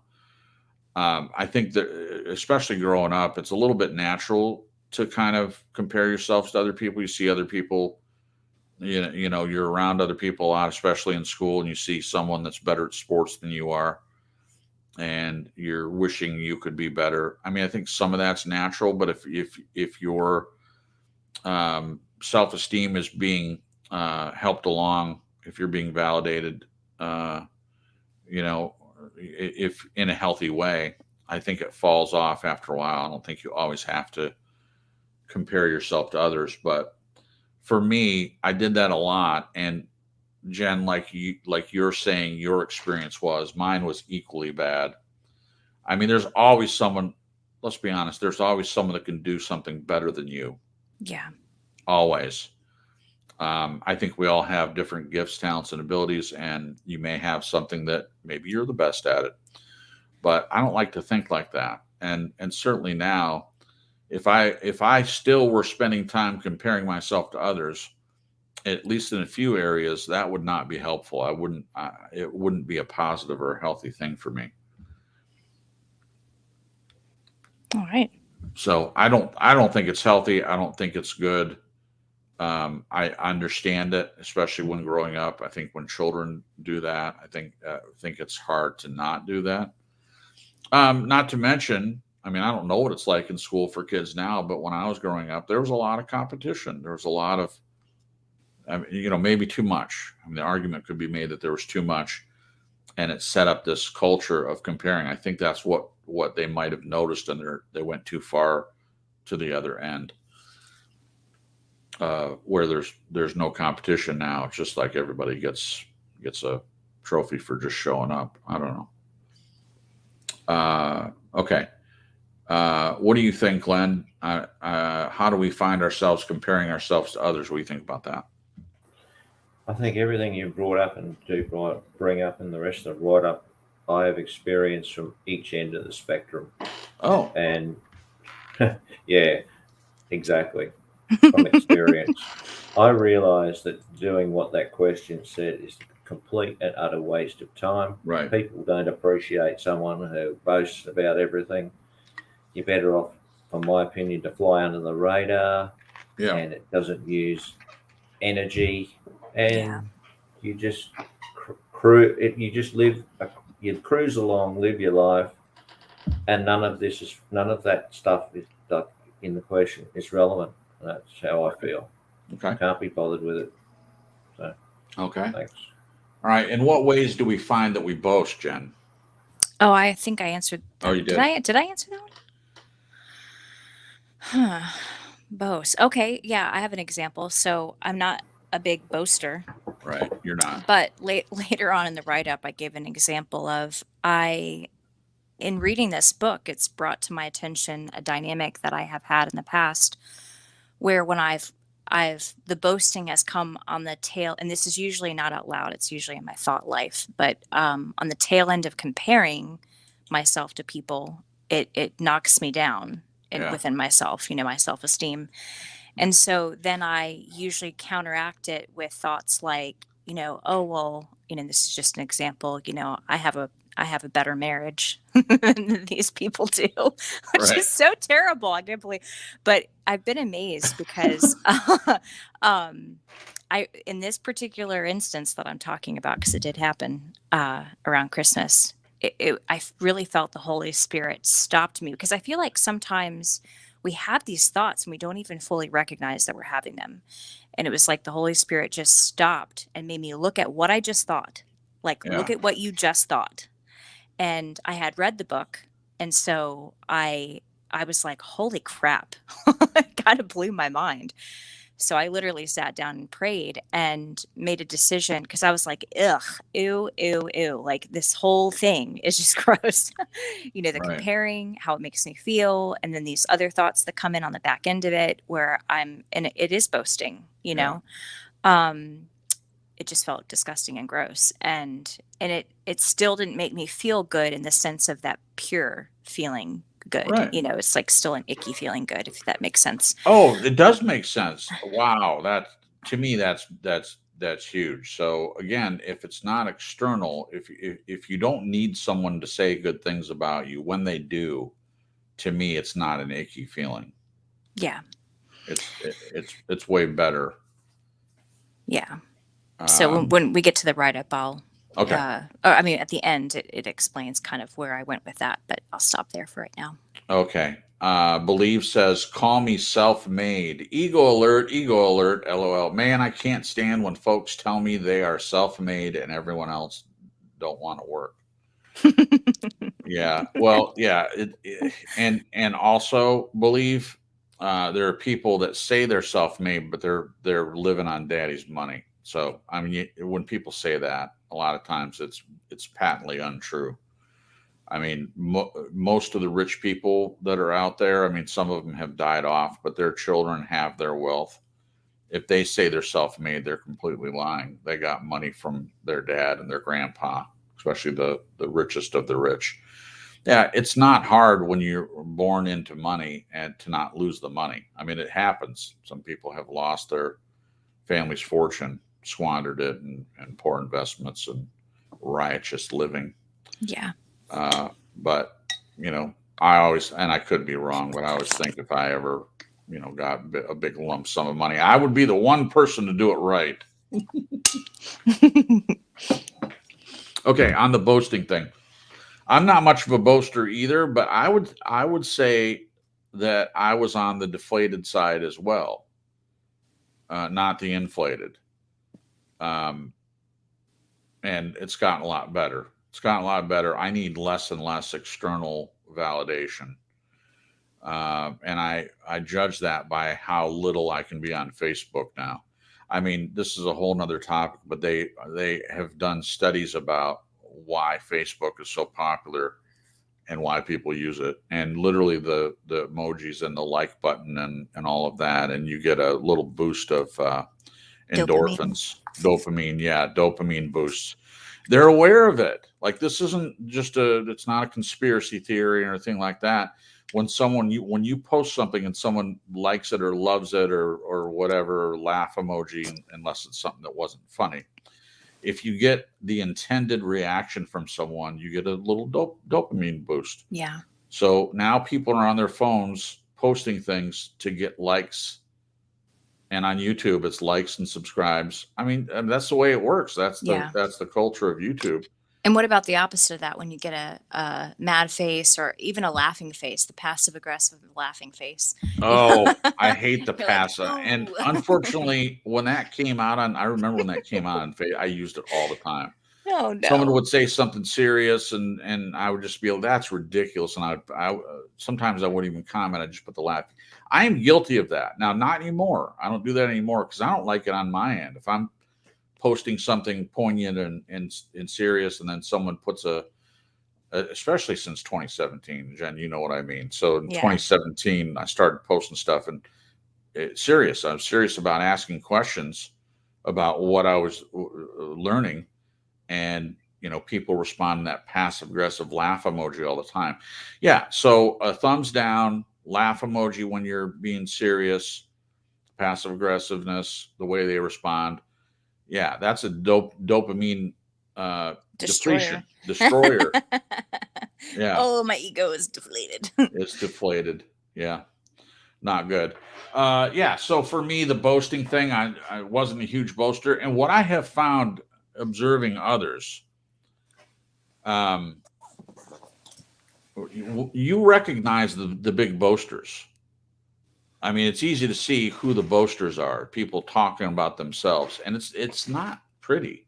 It's not attractive. And I don't know why they think it is. It's like, well, you know what probably doesn't help is that when people are on the receiving end of that, they'll smile and be like, oh, okay, that's great. Because they're like, holy cow, I can't believe this person just said this out loud. Yeah, right. So that's like, if that's the only reaction they're getting, instead of someone saying, wow, you're talking about yourself quite a lot. Yeah, It's like enforcement. So they keep doing it. that's it. Glenn says, I find the people who boast usually have nothing to boast about. Isn't that true? I believe that's true. Believe says, I needed that validation, Jason. I have folks caught up in that ego trip. Nez Lover says, anonymity as much as possible is best, nips ego in the bud. And for us Christians, we know that God sees and hears and knows all, even what we do secretly, and rewards us accordingly. Yeah, Nez, that's the scripture that I have on my Facebook page. Everything hidden will be revealed. And I believe that. I mean, people think they're getting away with stuff, and what they're doing in the dark, the Bible says it'll be brought to light. And I really honestly can't wait for that, when all these things that people are lying about and hiding from the public, and people think that it's just ridiculous and crazy and all that. When it comes out, it's going to be a very satisfying day. And not so I can say in your face, I tried to tell you, not for that reason. It's just the truth coming out. I get a really a sense of satisfaction when whatever's the truth, and I don't care what the truth is, I just want it to be the truth. That's it. I can deal with whatever it is, whatever it ends up being. If I find out I'm wrong about something, that's fine. I just want the straight truth about something. I mean, the very term of our broadcast, our channel, True Story Live, I wanted true stories. When this whole thing started 3 years ago, I wanted true stories. I was okay with fiction, but I wanted to be true. If they're presenting a fiction story, true from their perspective, meaning it's pure, and from creativity and all that, it's not conjecture. It's something true. But yeah, mainly true stories. I just wanted the straight truth. That's it. And over the past 3, 4, or 5 years, I guess it's been 5 years now, I have found more and more that, it's hard to find what the truth is about any given subject, because there's so many opinions from other people out there, and it just muddies the water. I just want the truth. So that's a good comment. Thank you for that. Okay, on boasting, we'll get through this quick. Glenn, you may not have much to say about this. Well, you said it in the chat. Are you okay if I skip your answer on this one about the boasting? Because you No, give me 20 seconds. Oh, please. I think with these things like boasting, I just ask myself the same 2 questions all the way through. Is this, if I speak in this regard, is it going to be of any value to the world? Is it going to be of any value to myself? And I come up with the answer, no. Right. Thank you. Thank you, Glenn. That was less than 20 seconds, but that's okay. All right. The next part of this question, does either of these things help us? What do you think, Jen? Boasting or comparing, do those help us? And you may have answered that. If you've answered already, we can move forward. Yeah, I'll say no. It might seem like it. It may seem like it's helpful to puff ourselves up so we feel better. It may seem helpful to compare, because I think comparing can go both ways. It can be comparing, where you're saying somebody has something that I don't, but it also could be comparing in the sense of I have something they don't. So Right. you're still comparing. I think it's tricky because I believe that people think it's helpful. I think they can be deceived into thinking that it's helpful, but it's not. Right. So that's my answer. Okay. What do you think? I agree with what you said, and I agree with what Glenn said. Do either of these things help us? I think when people boast, it's not benefiting anyone, No. and I really don't think it's really benefiting the person, not in the long term. I mean, they may get a temporary boost, like I said earlier. Yeah. But if they're counting on external validation, that boost doesn't last long enough. They're going to need another boost right away. Yeah. I think it's like a drug. Yeah. I mean, It's the thing that addictive. they're wanting to get is a drug, not the boasting. The boasting is just the byproduct. But Yeah, the tool to get the drug. yeah, Maybe. yeah. Welcome to the Nut House. We're glad that you're here. I saw you earlier, but I didn't say anything yet. So thanks for stopping by, buddy. We appreciate you. He sent me a text message this week, and I saw it. And I was working, so I responded later, and I said, "Hey, what's up, man?" He said, "Oh, just saying hi." I was like, "Oh, cool." Oh, cool. I like it when people do that. Yeah, that's nice. Just staying in touch, staying in contact. Okay. Okay. So we've all answered that one. How and why can this be hurting us, Jen? How can boasting and comparing hurt us? I know with comparing, it's the opposite of being grateful. Right. And so you're always at a lack. It's like I can't remember. I can't ever remember which one's the negative one. The cup is half empty or half full. Depends on what you're talking about. If it's Yeah, a cup of that's true. poison, half empty is better than It's half better. full. I don't know, depending on So how can this be hurting us? I think part of it is self-focus. yeah. I think that can be destructive and waste time and energy, kind of like Glenn was saying. Mhm. I think people that boast, I think it's hurting them because I don't think they see that it just looks ridiculous. And I don't know a whole lot of people that want to be around people that boast. It's just not really attractive. And Yeah. I'm sure we've all run into people in this world that just go on and on and on about themselves. It's never like a two-way conversation. It's Yeah. just them chin wagging, as the Chin Aussies. wagging. Yeah. And it's just not it's not connection. It's not connecting, the back and forth ebb and flow of a conversation. It's just them Right. loving to hear themselves talk. And That's it. that's just not attractive. And I think that hurts them from having meaningful relationships and connecting with people. Yeah. Wow. Wonderful. There you go. All right. All right. Glenn, what about you? Do either of these, or how and why can this be hurting us, this boasting and comparing thing? Well, I think people who find that boasting is almost a necessary part of them getting off, getting satiated, if you want to put it like that, it becomes addictive. So what happens when you've got nothing to boast about? Then you start making up untruths, total lies. You build up a picture. Where's that going to lead? Oh, geez. Down the hole. Right down the hole. It's a one-way ticket downhill, I think. Right. One-way ticket. Yeah. There's no ski lift going back up, just downhill. That's it. Mm-mm. Yeah. Thanks. Yeah. I think it hurts us comparing, because we can never live up to what someone else does. All we can do, in my opinion, is live up to the standard that we set for ourselves. It can't be someone else's standard, because to me, it's a constantly moving target.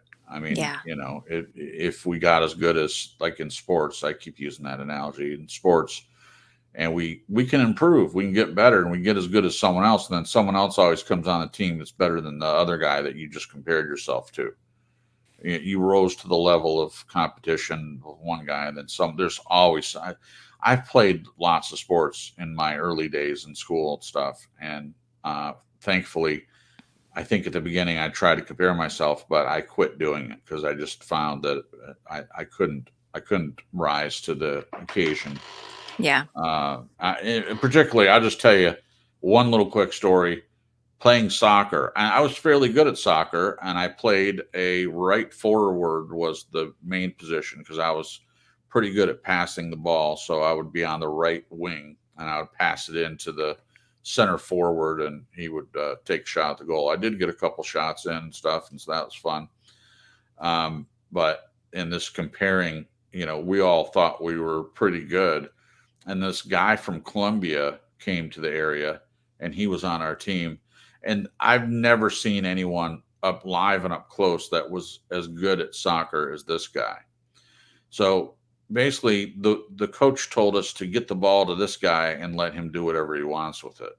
Now in soccer, you can be a hot dog to a certain extent, but there's a lot of players. So depending on how good their defense is, he might get a couple pass, but without team play, setting him up for a shot is way more difficult. But that's not the point. The point is that when this guy came on the team, that was the end of my comparison. There was no way I was ever going to be as good as this guy. I mean, we're talking about someone that could juggle the ball with his feet, kick it up and knee it and stuff like that, and kick it in and, fall on the ground and kick it over his head. I mean, I'd be surprised if he didn't go on to play professional soccer. I forget the guy's name, but yeah. So my point is there's always someone that's better. And then so the comparing and boasting, both of them, they hurt us because you're setting an expectation for yourself that is in comparison to someone else, and you may not be able to live up to that. So it's always negative, in my opinion. It doesn't lead anywhere good, like Glenn said, right down into the hole. That's what I think. Yeah, and while you were talking about that, I was imagining like being the soccer player and seeing somebody like that. And just that feeling, that feeling where you feel like someone just flushed the toilet of your soul. Oh, yeah. Like that's how it feels. And then you're thinking, why am I even doing this? Like, I'm never going to be that good. Right. Like, why even try? Yeah. It's an awful feeling. It's just so destructive. Yeah, it is. It is destructive. Yeah. Real quick, Annie says, even if it's delusional, this is in reference to Believe's earlier comment. Even if it's delusional, it's still their experience and it's valid to them. It's essential to their own experience. I had a schizophrenia friend and it was really tough sometimes. Yeah, I've studied this a lot, Annie, schizophrenia and mental illness, and people remember, and this is not boasting, it's just a fact. I took a lot of psychology. I was going to be a counselor, and so I have a degree in psychology or social behavior and sociology and things like that. Schizophrenia is fascinating to me. I mean, all mental illness is fascinating, but especially schizophrenia. And yeah, they're very varying levels of delusion, and so all the time they're seeing things in a way that we can't even possibly imagine. I mean, even a doctor or psychiatrist or a psychologist that treats them, I mean, they can come up with ways, use drugs and counseling and things like that, but you're not ever going to be able to change that about them. I mean, they might maintain it with a number of things, but they're still always going to see things very, very differently than other people. And so if that's the situation, it does make it tough, in my opinion. It makes it way tougher than someone that's not suffering from that. Yeah, it's a very interesting topic. Schizophrenia is. All right, moving on. Within 1 Corinthians 3:21, 4-7, it says, then you will not take pride in one man over another. Then you will not take pride in one man over another. What does this mean? I'll go first on this one. So it's in the same category as comparing and boasting. So biblically speaking, Paul is saying that you're taking pride in following one man over another. And Jen earlier, she was giving an example that we read, Paul talking about, you hold one man, Apollos, and say, oh, I learned from Paul, or I learned from Apollos, or I learned from Peter, all these big heavy hitters in the Bible at that time. And your pride is in that, of holding one man higher and more high esteem than other people. And you're saying, well, I learned from him. So what is that saying? That's boasting in who you learn from. Yeah. Or who you know, or are friends with. Yeah, that happens. Name dropping. Mm-hmm. Well, I know Bill, I know this guy or that girl. you're telling other people, oh, I know them. This happens all the time. It happens in the workplace too. Like, oh, I went out with so-and-so the other day and we did this, this, and this. Someone else doesn't know them at all and would never go out with them, and they'd never be in that place. So it's bragging about who you know, holding one man in higher esteem than another, lifting them up. That's what I think. What do you think? Yeah, I would completely agree. I think people are equal, or that's at least how we should see people. Right. You know, we're all different in different ways. Sure. None is better than the other. Sure. Okay, Glenn, what about you? You covered it. Okay. Thank you. All right, sure. And he says, my way of seeing things was different from his, especially when he was delusional. Yeah, of course. Of course. Yeah, like I said, I don't think you can get into that same category. There's no way you can make your mind think like they do. Jen says, that's how it feels, flushing the toilet in my soul. I'm currently realizing as we talk that this is a big issue with my creative block. Comparing. Ugh. Well, that's good. That's the sound. Well, I remember from Peanuts, they did that all the time. And I always, in my mind, I went, ugh. And then like, a good grief. Yeah. Charlie Brown. What do you think?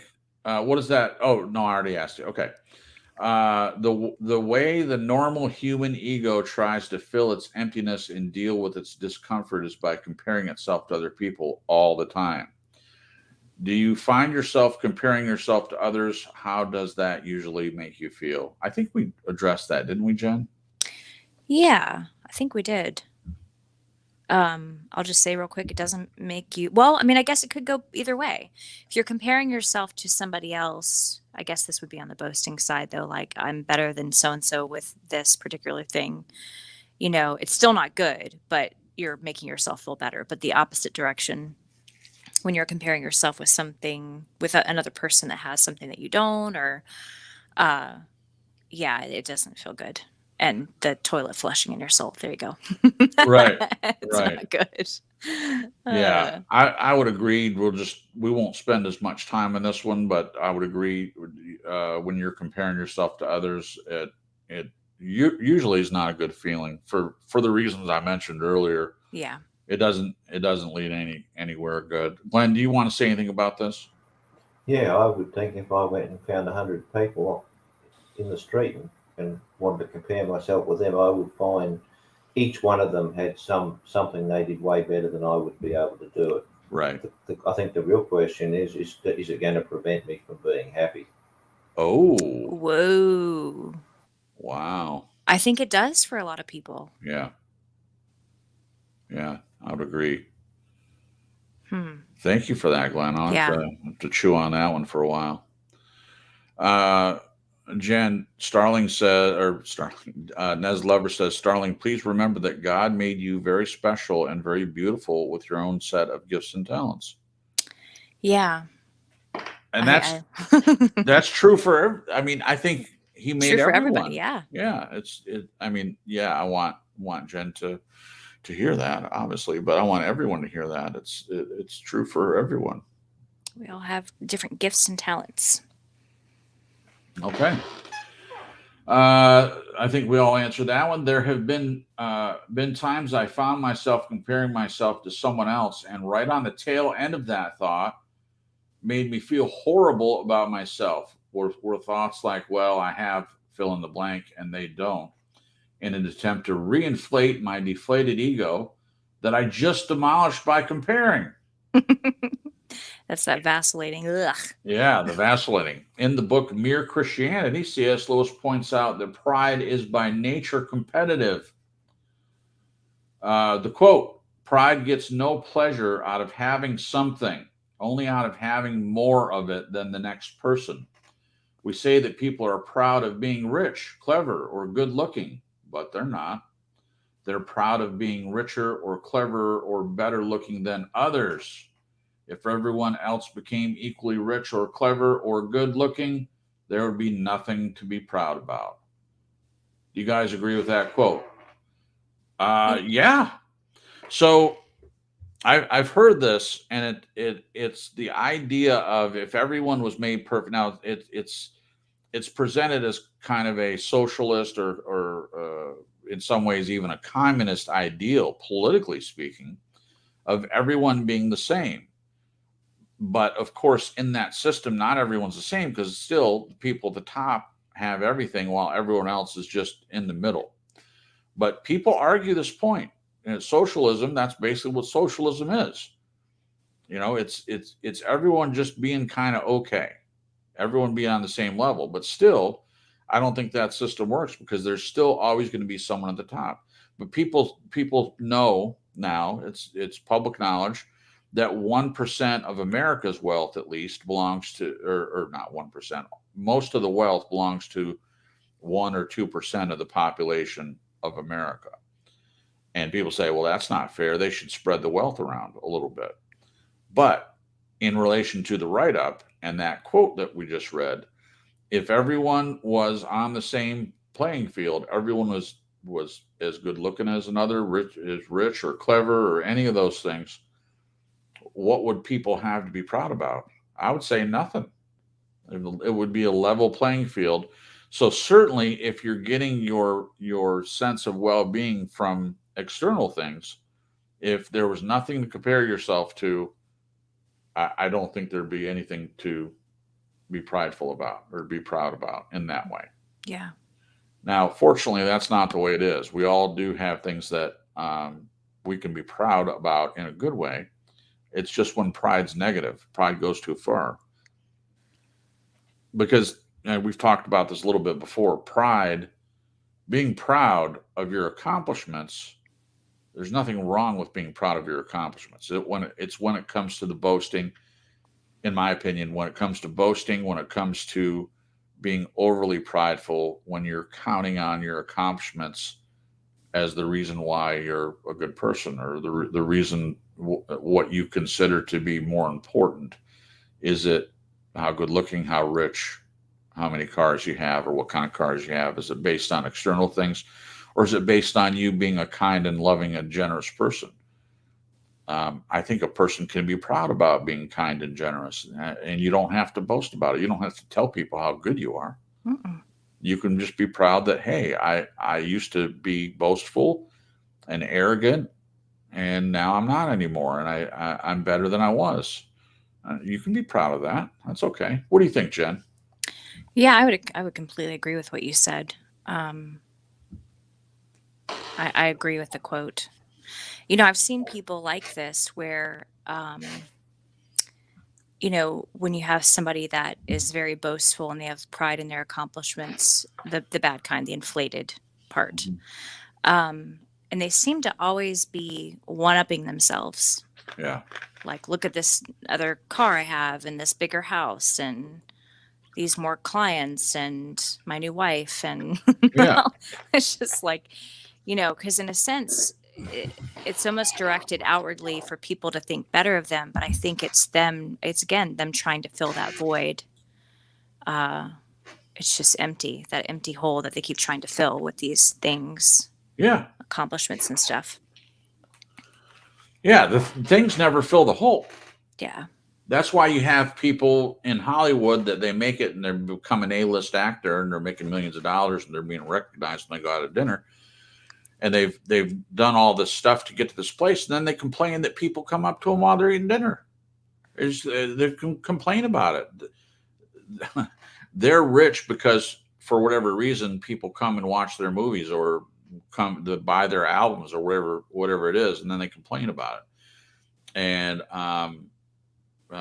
Jim Carrey, for instance, I mean, he arguably, a person who, well, it's not arguable that he is in a lot of movies and he's a popular guy, but he had a breakdown, or I would consider it a breakdown, where he divorced himself from the roles that he played and said that he's just been playing a role. And now he's in movies again. So I don't know what happened, but for a while there, it seemed like he was at least doing some introspection and coming to a better place and trying to separate himself from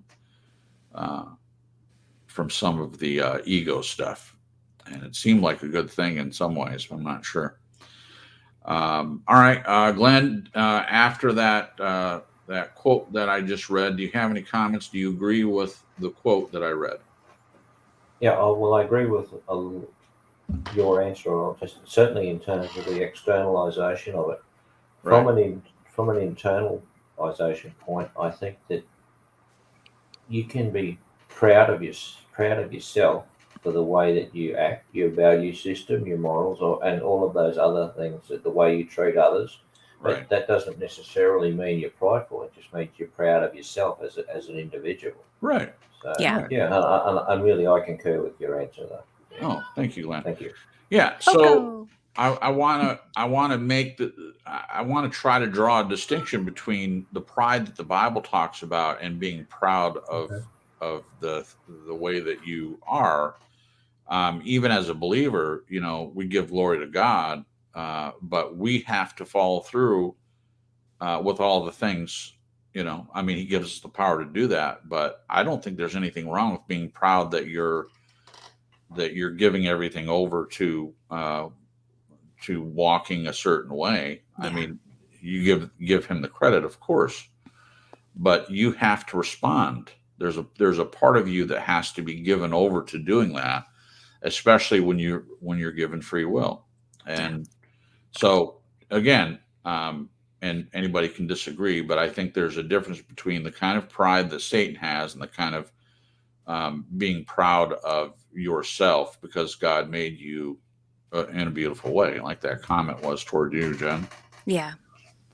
Okay. And all of this is kind of going into the next question. I wanted to say, I've noticed that people that are prideful, like not proud of themselves, but boasting, it almost seems like the pleasure of what they're doing or have or whatever isn't there. It's like they're not experiencing it.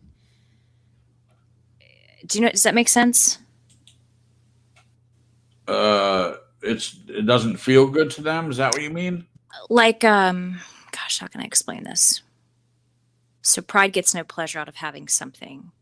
So if you're boasting in something, that you and have. and then I had mentioned before when I answered the question about they're always one-upping themselves. It's like where is the time spent in finding pleasure and being proud of yourself and the things that you have, Right. rather than reaching for the next thing. Oh, good point. So when are you ever satisfied with what you have rather than seeking new things? Yeah. And not just satisfied, but being pleased in a healthy way, Pleased. finding pleasure in that, Sure. Well, if it's based on external things and nothing internal, it's never going to be satiated. Yeah. You're going to always be trying to get the better car, the better house, the better whatever. The better wife. You mentioned wife. Yeah, people dropping their wife of 30 years and getting a younger model. I mean, it's a joke, but it's what happens. They get a younger woman who doesn't love them, doesn't care about them, didn't bear children to them, and then she's off, and they have someone else. To me, that's an example of someone not being satisfied with what they already have. They could be happy with that if they were content in internal things rather than external things. Yeah. To me, a new younger version wife is not going to make you happy. It's just not. No. Well, I have a younger model wife, and I'm very happy. I have no desire for anything else. I'm very, very happy. Okay, so we're going to get on the next question. Nez Lever says, self-focus sounds like vanity to me. Self-examination is something necessary to acknowledge faults and improve and grow. Yeah, that's good. Yeah, and that was in reference to Believe said, can everyone comment on the difference between self-focus and self-examination? So that's a good answer to that. I would agree completely with what Nez said. Looking at yourself is not a bad thing. It's when that focus becomes vanity or pride and things like that. If you're just looking at yourself, to me, it's recognizing the fruits that the Bible talks about. We should be bearing those fruits, recognizing that those fruits are gifts. But again, we have to respond a positive way to those things. I mean, it's him growing them, but we have to follow through. I mean, there's some responsibility or volition, so to speak, in my opinion. Yeah. Okay, next one. Do we find pleasure in being proud, or are those two things separate? Can we find pleasure in something without a sense of pride? What do you think, Jen? I'm confusing myself with these questions I wrote. I'll go first. Okay, you go first. Okay, do we find pleasure in being proud, or are those two things separate? Pleasure in being proud. I think that's what you were just talking about. Yeah. I think that you were seeing the question and you were kind of answering ahead of time. So I don't think that there's pleasure in being prideful at all. Yeah. We can feel pleasure in something without a sense of the negative pride. We can be proud. We can find pleasure in something, like I find pleasure in the apartment we have. We don't own it. We're renting, but it's the place where we live, and we do a lot of soul searching, and we spend time here and have dinners together, and it's the place where we live. Now, I'm not connected to this place at all. I mean, if we found a better place, or we, won the lottery or whatever and could build our own house, I would do that in a heartbeat. But my pride wouldn't be in the place itself. It would be in this relationship that I have. And I think that's the right attitude to have. Yeah. Just personally. What do you think, Glenn? Do we find pleasure in being proud, or are those two things separate? Can we find pleasure in something without a sense of pride? I think a certain type of person can find the pleasure from being proud. For myself, I don't think they're related at all. So I think it depends on who you are as to how you're Right. going to answer that question. Yeah. Right. Thanks. I would agree. Thank you, Glenn. Is pride the pleasure of having something more than the next person? Does pride destroy us having pleasure in something apart from it being we have something more than someone else, or something someone else doesn't have? Is pride the pleasure of having something more than the next person? Let's just start there. We'll break it up a little bit. What do you think, Jen? Is pride the pleasure of having something more than the next person? So in other words, it's the keeping up with the Joneses. So your neighbors have a Toyota Camry and you've got a BMW S Series. Ooh. So do you take pride in that they only have a Camry and you have a BMW? I think that's what the question is saying to me. The pride and pleasure of having something more than the next person. What do you think? I think I shouldn't have mixed pride and ego. I think it's a little confusing. Okay. Pride, the pleasure of having something more than the next person. Sometimes these questions just roll out of my head and I just keep going before thinking about it. I think unhealthy pride. Right. Yeah, is, I picture someone just sneering at their neighbor because their car is better. Yeah. And then, yeah, we did answer this earlier. It's just worded differently. So does pride destroy us having pleasure in something apart from it being? I guess somebody could find pleasure in something they own after they boast about it in their head or out loud that their neighbor doesn't have it. Right. You know what I mean? I think those Well, they do. Yeah. They do. They're happy with themselves. Well, let's say the one neighbor, the more prideful, boasting neighbor, has an in-ground pool, and the neighbors that live next to them, and they hate the neighbors because they don't ever mow their yard or whatever. I don't know. Yeah. And they get an above-ground pool. One of those put-together things, little round pool. About Plastic guys. 4 feet deep. And you have to climb this ruddy plastic ladder to get in. There's no deck around it or whatever. So every time the person gets in their beautiful in-ground pool, they're looking over and seeing that monstrosity of the little blue round above ground pool. That person can take pleasure in that they have a better pool than the neighbor next to them. It's the same thing with the car. So of course it happens all the time. But that pleasure, what happens when the person next to him, gets a bump in pay or whatever, and they put an in-ground pool in there. What happens then?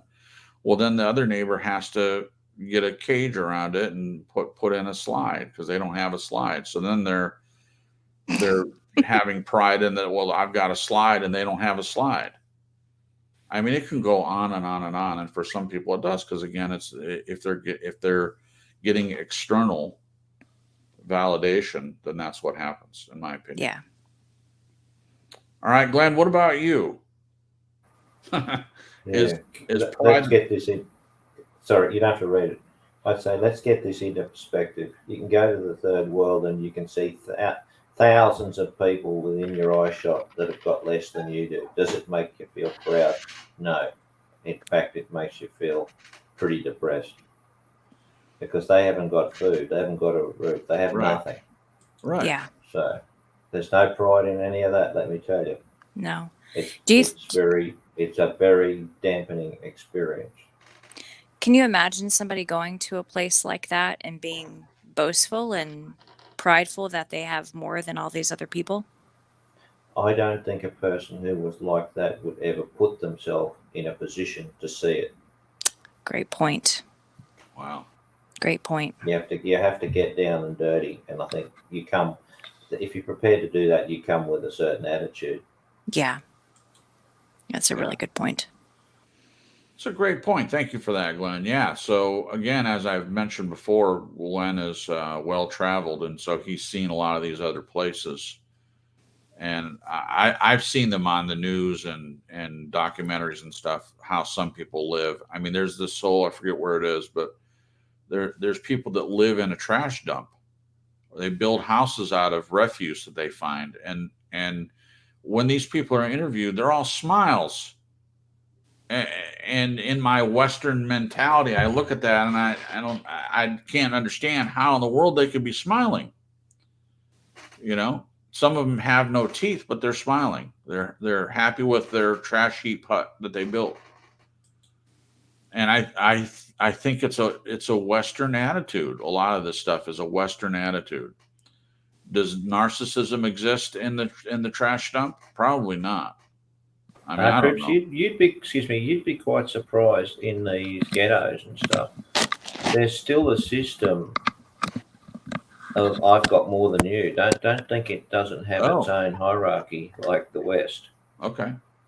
But when you come from an outsider's perspective, you're better off than all of them. You know what I mean? Yeah. Even living in an apartment, renting an apartment like we have. Our apartment's very nice. So compared to the people that are fighting over refuse on the dump, I mean, it by far, in that perspective, by far way better. Now, I'm not boasting. I'm not better than anyone else because I have a nice apartment. I don't take pleasure. I mean, I could lose this, God forbid, but the whole thing could burn down and I'm homeless just like that. Boom. I mean, it can happen. So if I'm prideful in this apartment or the place that we live, or the car that I drive, which I'm not. I drive a minivan. There's nothing flashy about the vehicle that I have. And even if I had a flashy vehicle, I would get no pleasure in it. I know that for me, things don't provide pleasure in that way for me. I'm happy to have a vehicle that gets me back and forth from point A to point B. But That's it. That's all it is to me. It's just a vehicle. It could be gone tomorrow. Same thing with money, same thing with jobs. I mean, if we haven't seen that with the whole virus thing, how quickly they can just say, well, you can't go to work and you can't hang out with other people and you got to wear a mask and you take this and take that. And if you don't like it, lump it. I mean, they just have that kind of control. I mean, if they close everything down, how are you going to work? So if we don't understand that jobs are temporal, jobs aren't around forever. And this happened. I learned this lesson back in 2008 when I was working a sales job and I was next to people that had their own real estate business and, millions of dollars making, well, at least hundreds of $1,000s. I sat next to this one guy.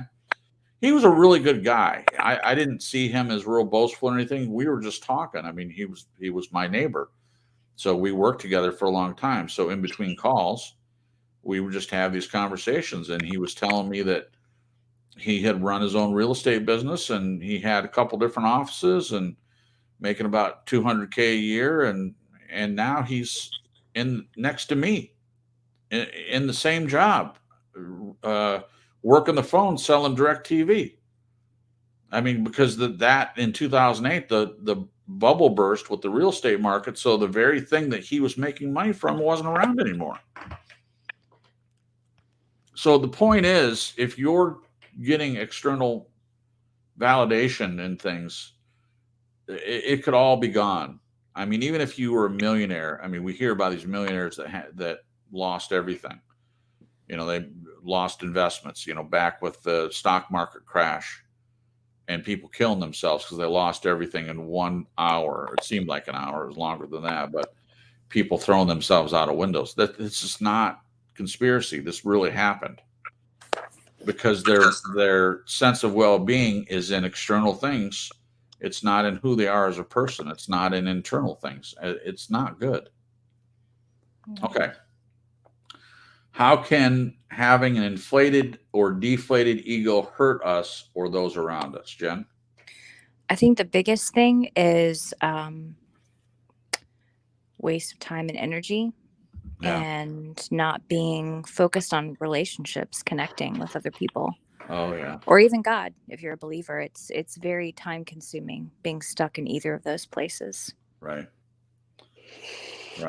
How can you have how can having an inflated ego or deflated ego hurt us or those around us? Both are not in balance, and they're both not healthy, whether it's inflated or deflated.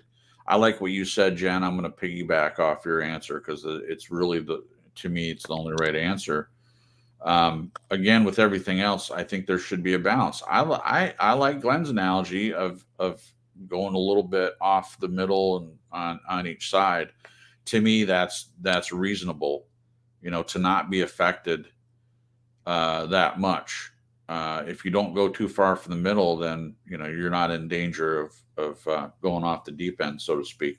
What do you think, Glenn? How could having an inflated ego or deflated ego hurt us or those around us? I think it just continues to keep you focused on yourself, and you really don't have much time for anyone else. Oh yeah. So that's right. I think, what have you got to share if your whole focus is on your deflated or inflated ego? I would think not too much. Yeah. Thanks. Wow. Yeah. Thank you, Glenn. Okay. The next two questions kind of play into that top one.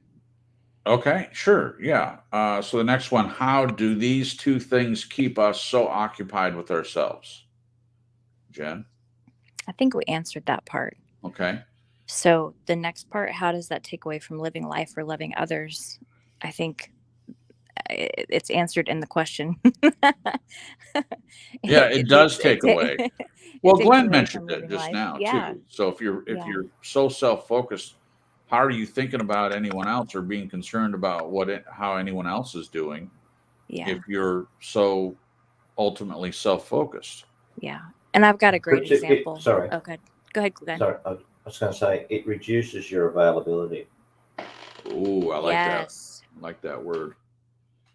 Reduces I was going to say, availability. In my last marriage, my ex was so future focused, and it was, you know, money driven and things materialistic driven, and work driven. And I remember feeling like, because we were married and he was in control, I felt like I was always living in the future. Like we were never in the present. We were never enjoying what we had. We were never enjoying moments that were happening in real time. Right. And it was the strangest thing. And I think this happens to people that get stuck in those places of inflated and deflated. It's just this forward thinking, or sometimes backward thinking, and it's you're just not present as maybe you could be or should be. Sure. Wonderful. Yeah, I agree with what both of you said. I can't really add anything to that one. But again, what? I was going to tell you the next question is the one I added. Yeah. I see it. We'll move to that one. How does an inflated or deflated ego affect how we react to people around us? Could it possibly be connected to why we get triggered? How does an inflated or deflated ego affect how we react to people around us? Could it possibly be connected to why we get triggered? I'll go first. The first part, how does an inflated or deflated ego affect how we react to people around us? Inflated ego, it goes back to what we said, or what I said at the beginning. If it's inflated, then you react to other people based on whether they're stroking your ego or whether they're attacking you. Or not noticing. Not notice. Oh, not noticing. Yeah. Did you not notice my new car? Did you not notice that I got a new toupee and it looks pretty good? I joined Hair Club for Men and they gave me a nice little weave and it looks like my natural hair. Whatever. I mean, it can be anything. Yeah. But people not noticing, that happens all the time. Not with us, but I mean, women get their hair cut and they're like tilting their head toward their unresponsive husband and trying to get them to notice that they got a haircut. And dude, the guy's never going to see it. He's never going to see it.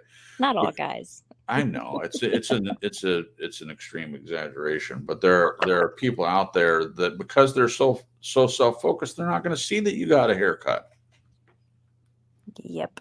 But the person that got the haircut, they're looking for external validation. They're wanting someone to praise them for getting their haircut. I mean, they're both bad. They're both in the fake scenario that I'm presenting. They're both in the wrong place. One person's not paying attention to anything else but themselves. They're watching the game and drinking their beer and sitting in their recliner. And the other person is coming from a deflated ego part where they're begging for their husband to notice them. And neither scenario is good. So it affects us whether inflated or deflated. It depends on what we're counting on and whether we're getting that or not. And then the second part, could it possibly be connected to why we get triggered? I think it absolutely is connected to why we're triggered. Now, as we went over being triggered, we talked about it. You know, it's coming a lot of times coming from a past wound or some deficit, and we're trying to fill it with external stuff. So when we don't get that, darn right you're triggered. So in the inflated ego part, we get triggered when, like you said, I like what you said, Jen, about someone noticing or not noticing. That can trigger. And from deflated, you're not getting what you need. You're not getting positive comments that would help you inflate your ego a little bit from a deflated point. Yeah. What do you think? Well, it makes me think about what Glenn was mentioning last week about positive triggers. You know, people with an inflated ego sure could have positive triggers because somebody noticed their boasting or their new car, or, you know, and reacted to it in a positive way. Yeah. Like reinforced it. How does an inflated or deflated ego affect how we react to people around us? I know for me, being in a deflated ego position for a long time, it made me hypersensitive. To where I was reading into things that were said or asked sometimes, not all the time, Right. and overreacting, because the lens I was hearing things through, it was like it was sort of continuing the deflating me, and what was said or asked wasn't even meant to do that, but that's how I took it because of the state of my deflated ego. So Wow. I would get triggered. Yeah. And unfortunately, what it did for me was it made me pull away from people that I was triggered by, unbeknownst to them, you know, because of my deflated ego. Wow. So wonderful. Well, not wonderful. Wonderful that you're not in that place anymore. Yeah, it's so good. Yeah. It's a bad place. This book was really helpful. And I'm preaching the choir here, Jen, when I'm talking about you, but it's been very helpful for you. And I see a lot of attitude. Not that it was bad to me before, but it's just a lot of positive changes since you read that book and have really thought about it. Yeah. A lot of good stuff. Okay. Glenn, did you answer this one? Yeah, you're next. How does an inflated or deflated ego affect how we react to people around us, and could it possibly be connected to why we get triggered? Would you mind read that again, please? Because I can't see it on the screen. Absolutely. How does an inflated or deflated ego affect how we react to people around us? Could it possibly be connected to why we get triggered? Good question. I'd say possibly, but I'd need to think it out more, and need more time on that one. But I'm thinking that each of us has to take responsibility for how inflated or deflated ego is going to affect us.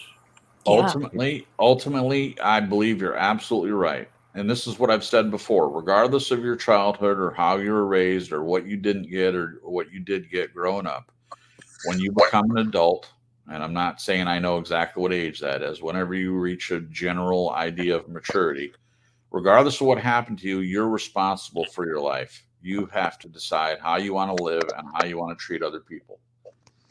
I mean, we can talk on and on about, oh, I was abused and I'm not discounting that.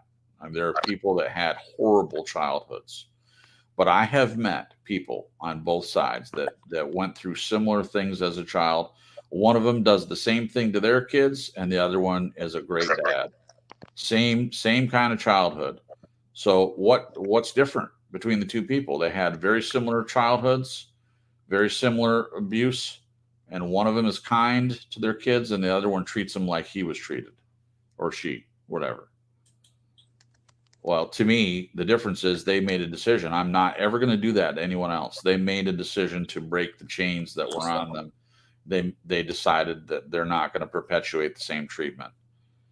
I believe it comes to a personal decision. And I'm not just saying this about other people. I'm saying this to myself as well. Yeah. The things that I've struggled with, I can go on and on. Well, my dad did this and my mom said this and I believed it, whatever. Whatever was said to me, whatever was done to me as a child, I'm an adult now. And if I'm still holding things against my parents for what happened to me when I was a kid, and I'm not doing anything to change it, guess who's at fault? Me. I'm at fault. Yeah. I can choose how to live a better life. I can choose to treat people around me better than I was treated.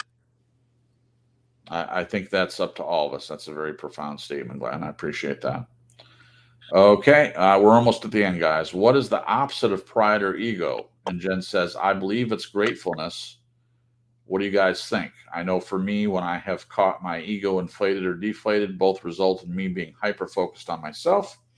What helps me get out of that mindset is gratefulness, as well as genuinely celebrating what others have that I do not. Yeah, I mean the opposite. I like your answer, Jen. Gratefulness, being grateful, and I think we haven't used that word as much, but Glenn brought it up a little bit when talking about people in other countries that don't have much, things like that. I like this idea of gratefulness. In our prayers and in our conversations, we are grateful for what we have, even in the lack of other things. Like we talk a lot about having, better jobs and benefits and things like that. And of course, that would be a good thing. But I have a lot. I am rich in so many areas, and I have to be grateful for that. What do you think, Jen? What's the opposite of well, you've said it in the write-up. Do you want to make a comment about the gratefulness? I'll say that when I've dealt with the pendulum swinging either way, being grateful has just disengaged it. Oh, disengaged it. I don't think someone can be truly grateful and thankful and have these either the inflated or deflated ego. Right. I think it's a good way to center yourself. Yeah. At least that's been my experience. Okay. Thank you, Jen. Yeah. What And about celebrating you? with other people. celebrating with, yeah, I think it's a Yeah. great thing to celebrate what other people have. Yeah. I like it. It kind of disengages your ego drive. What do you think, Glenn? What is the opposite in your mind of pride and ego? What's the opposite of pride and ego? You agree with Yeah, me? no, I don't. I just want to say my ego is being totally deflated because Annie used the word I was going to use before. So maybe I should be grateful that she came up with it too. I don't know. There you go. See, you can get pride out of anything if you want it. Totally can. But no, I would agree with the word Annie used, selflessness, because I think that when you have experienced those things that I mentioned, it's whilst there is gratitude, I think in the context of pride and ego, it is to realize that your level of self-importance is really not that high at all. Mm.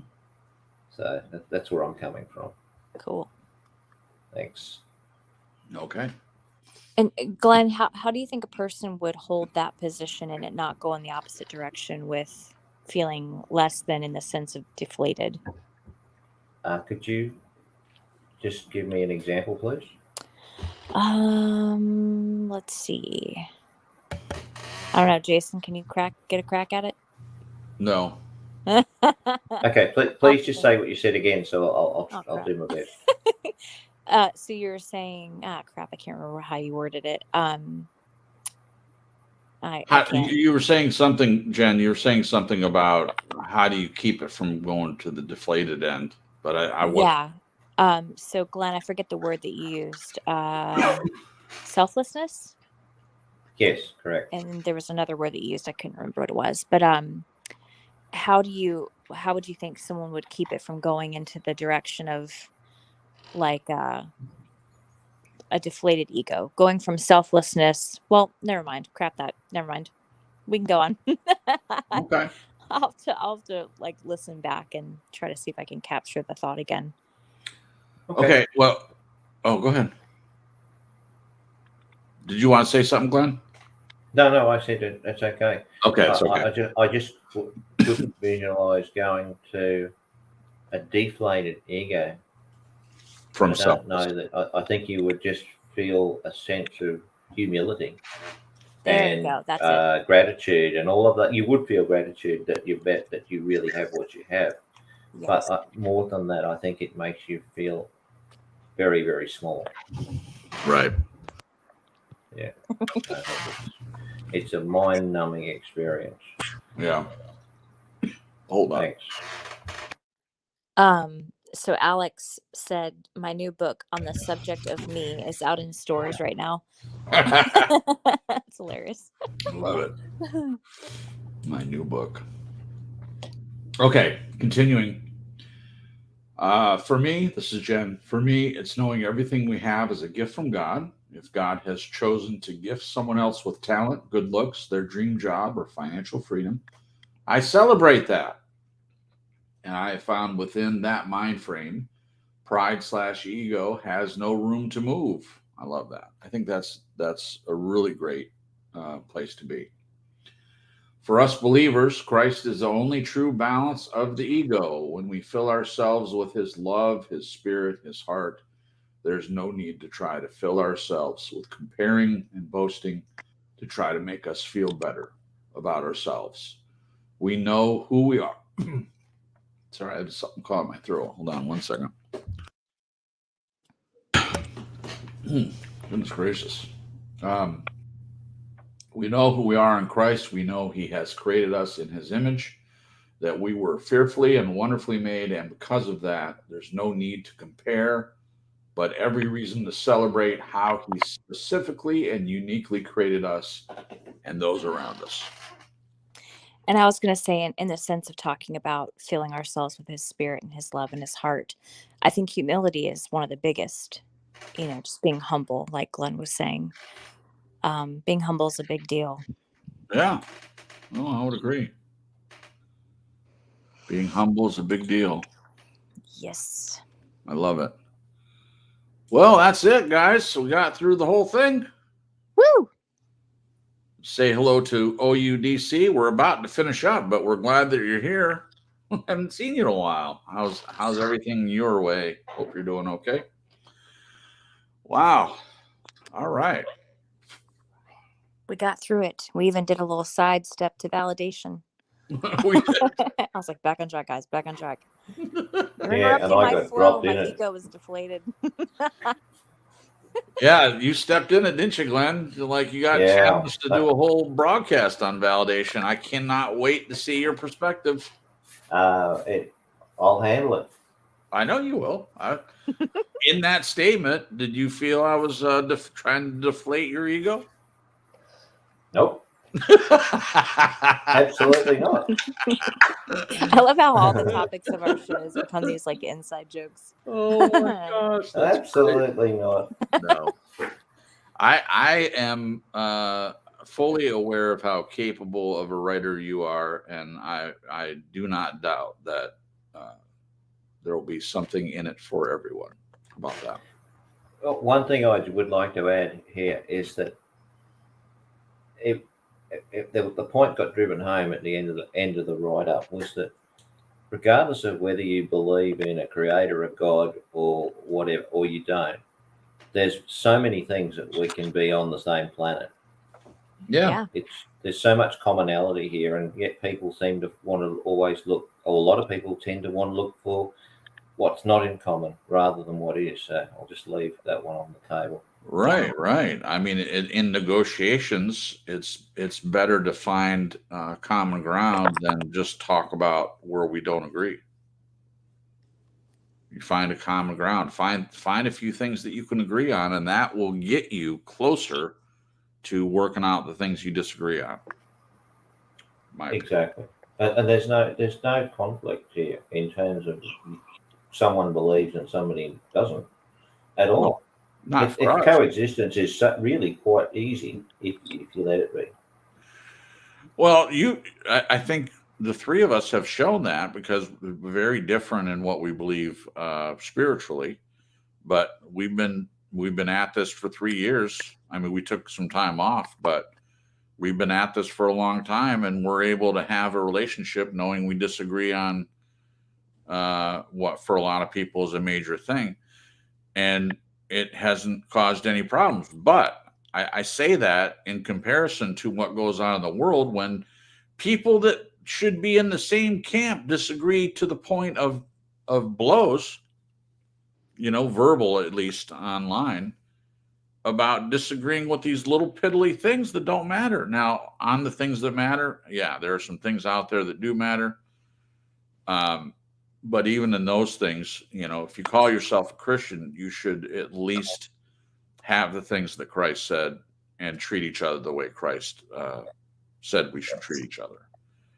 Loving one another, treating each other with kindness and dignity and respect and things like that. But out there, as we've talked about many, many times, there's so much division and so much backbiting and stabbing, and Jesus made it clear that this is the way it's going to be in Scripture.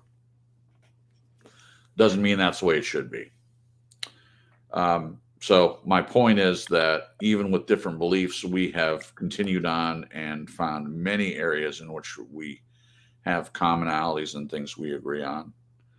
And it's a good example. I wish more people would follow that. I've been fascinated that we live in a world where disagreement is not, it's not possible. You can't disagree. There are people that can't handle if someone disagrees. The phrase "we'll agree to disagree." You can't say that now. In most cases, you can't agree to disagree. Even that hurts people's egos. Yeah, if someone says I disagree with you, it hurts their ego. Yeah, absolutely. Oh no, saying I've seen some people get their back up when someone says let's agree to disagree. That's what I'm saying. It's like they take that as like a insult or something. Yeah. Which is What do you mean you disagree? What do you mean agree to disagree? Ridiculous. Yeah. All I'll add, Crips, is that if people take pleasure out of putting down the views of others, the only reason that I can see that they'd be doing it is for the ego trip. Yeah, that's it. That's what it comes down to. If you've got no skin in the game when it comes to ego, what difference does it make to you if someone disagrees with what you believe or think? Yeah. That's what it comes down to, in my opinion, ultimately. Yep. Yep. All right. That's it, guys. We're done. Woo. Thank you guys for showing up. There were so many conversations in the chat I could barely keep up. I know I didn't get each one of them on the screen. It's very easy to click a button and put a comment on the screen, but when they're flying by and while hosting, it sometimes gets a little difficult. So if you didn't see your comment up there, please forgive me. I did try to get a comment at least from everyone in there, except for OUDC. And we find, there you go. Now everybody's got a comment on the screen, hopefully. We really appreciate you guys coming out. At one point, we had 11 people in the chat at the same time. And for us, that's pretty good. Lon calls it double digits. So when he does his broadcast, he'll say, we almost made it in double digits. I think it's great. If you haven't gone over there to Lon's channel, Fisherman in a Box, you can just type in Fisherman in a Box. I think there's only one. It's really easy to find. Go over and spread some love over there and let them know that Cripps sent you over there if you care to do that. We'll be back again next week. I don't know who's doing the write-up, but we'll discuss that off air. But we'll have something for you guys next Sunday at 8 p.m. Eastern Standard Time. And Jen, take a minute to say goodbye to the people. All right, people. Thank you so much to everybody that came out and commented and brought up thoughts and ideas, and it was great. We're part of the discussion. That's what we want. That was wonderful. So That we was appreciate every one of you. Hope you guys have a great week, and God bless. Thank you, Jen. What about you, Glenn? Say any parting words for the people, or just goodbye? No, I thought everyone was very engaged and excellent. It's good to get this stuff out there. So yeah. Thank you, Glenn. Good to be here. Appreciate it. I appreciate that. Are you grateful to be here? Oh yeah. That's true. Is Sandra grateful that you're here? That's probably a double-sided answer. Thank you for being here, Glenn. We appreciate you. Oh, we got to be honest. Okay, thanks. Yeah. And we appreciate you for being here in the chat. We are grateful that you're here. Thank you once again. I hope everyone has a good week. Enjoy the rest of your Sunday, and we'll be back again next Sunday. Thank you for coming. Good night, and God bless.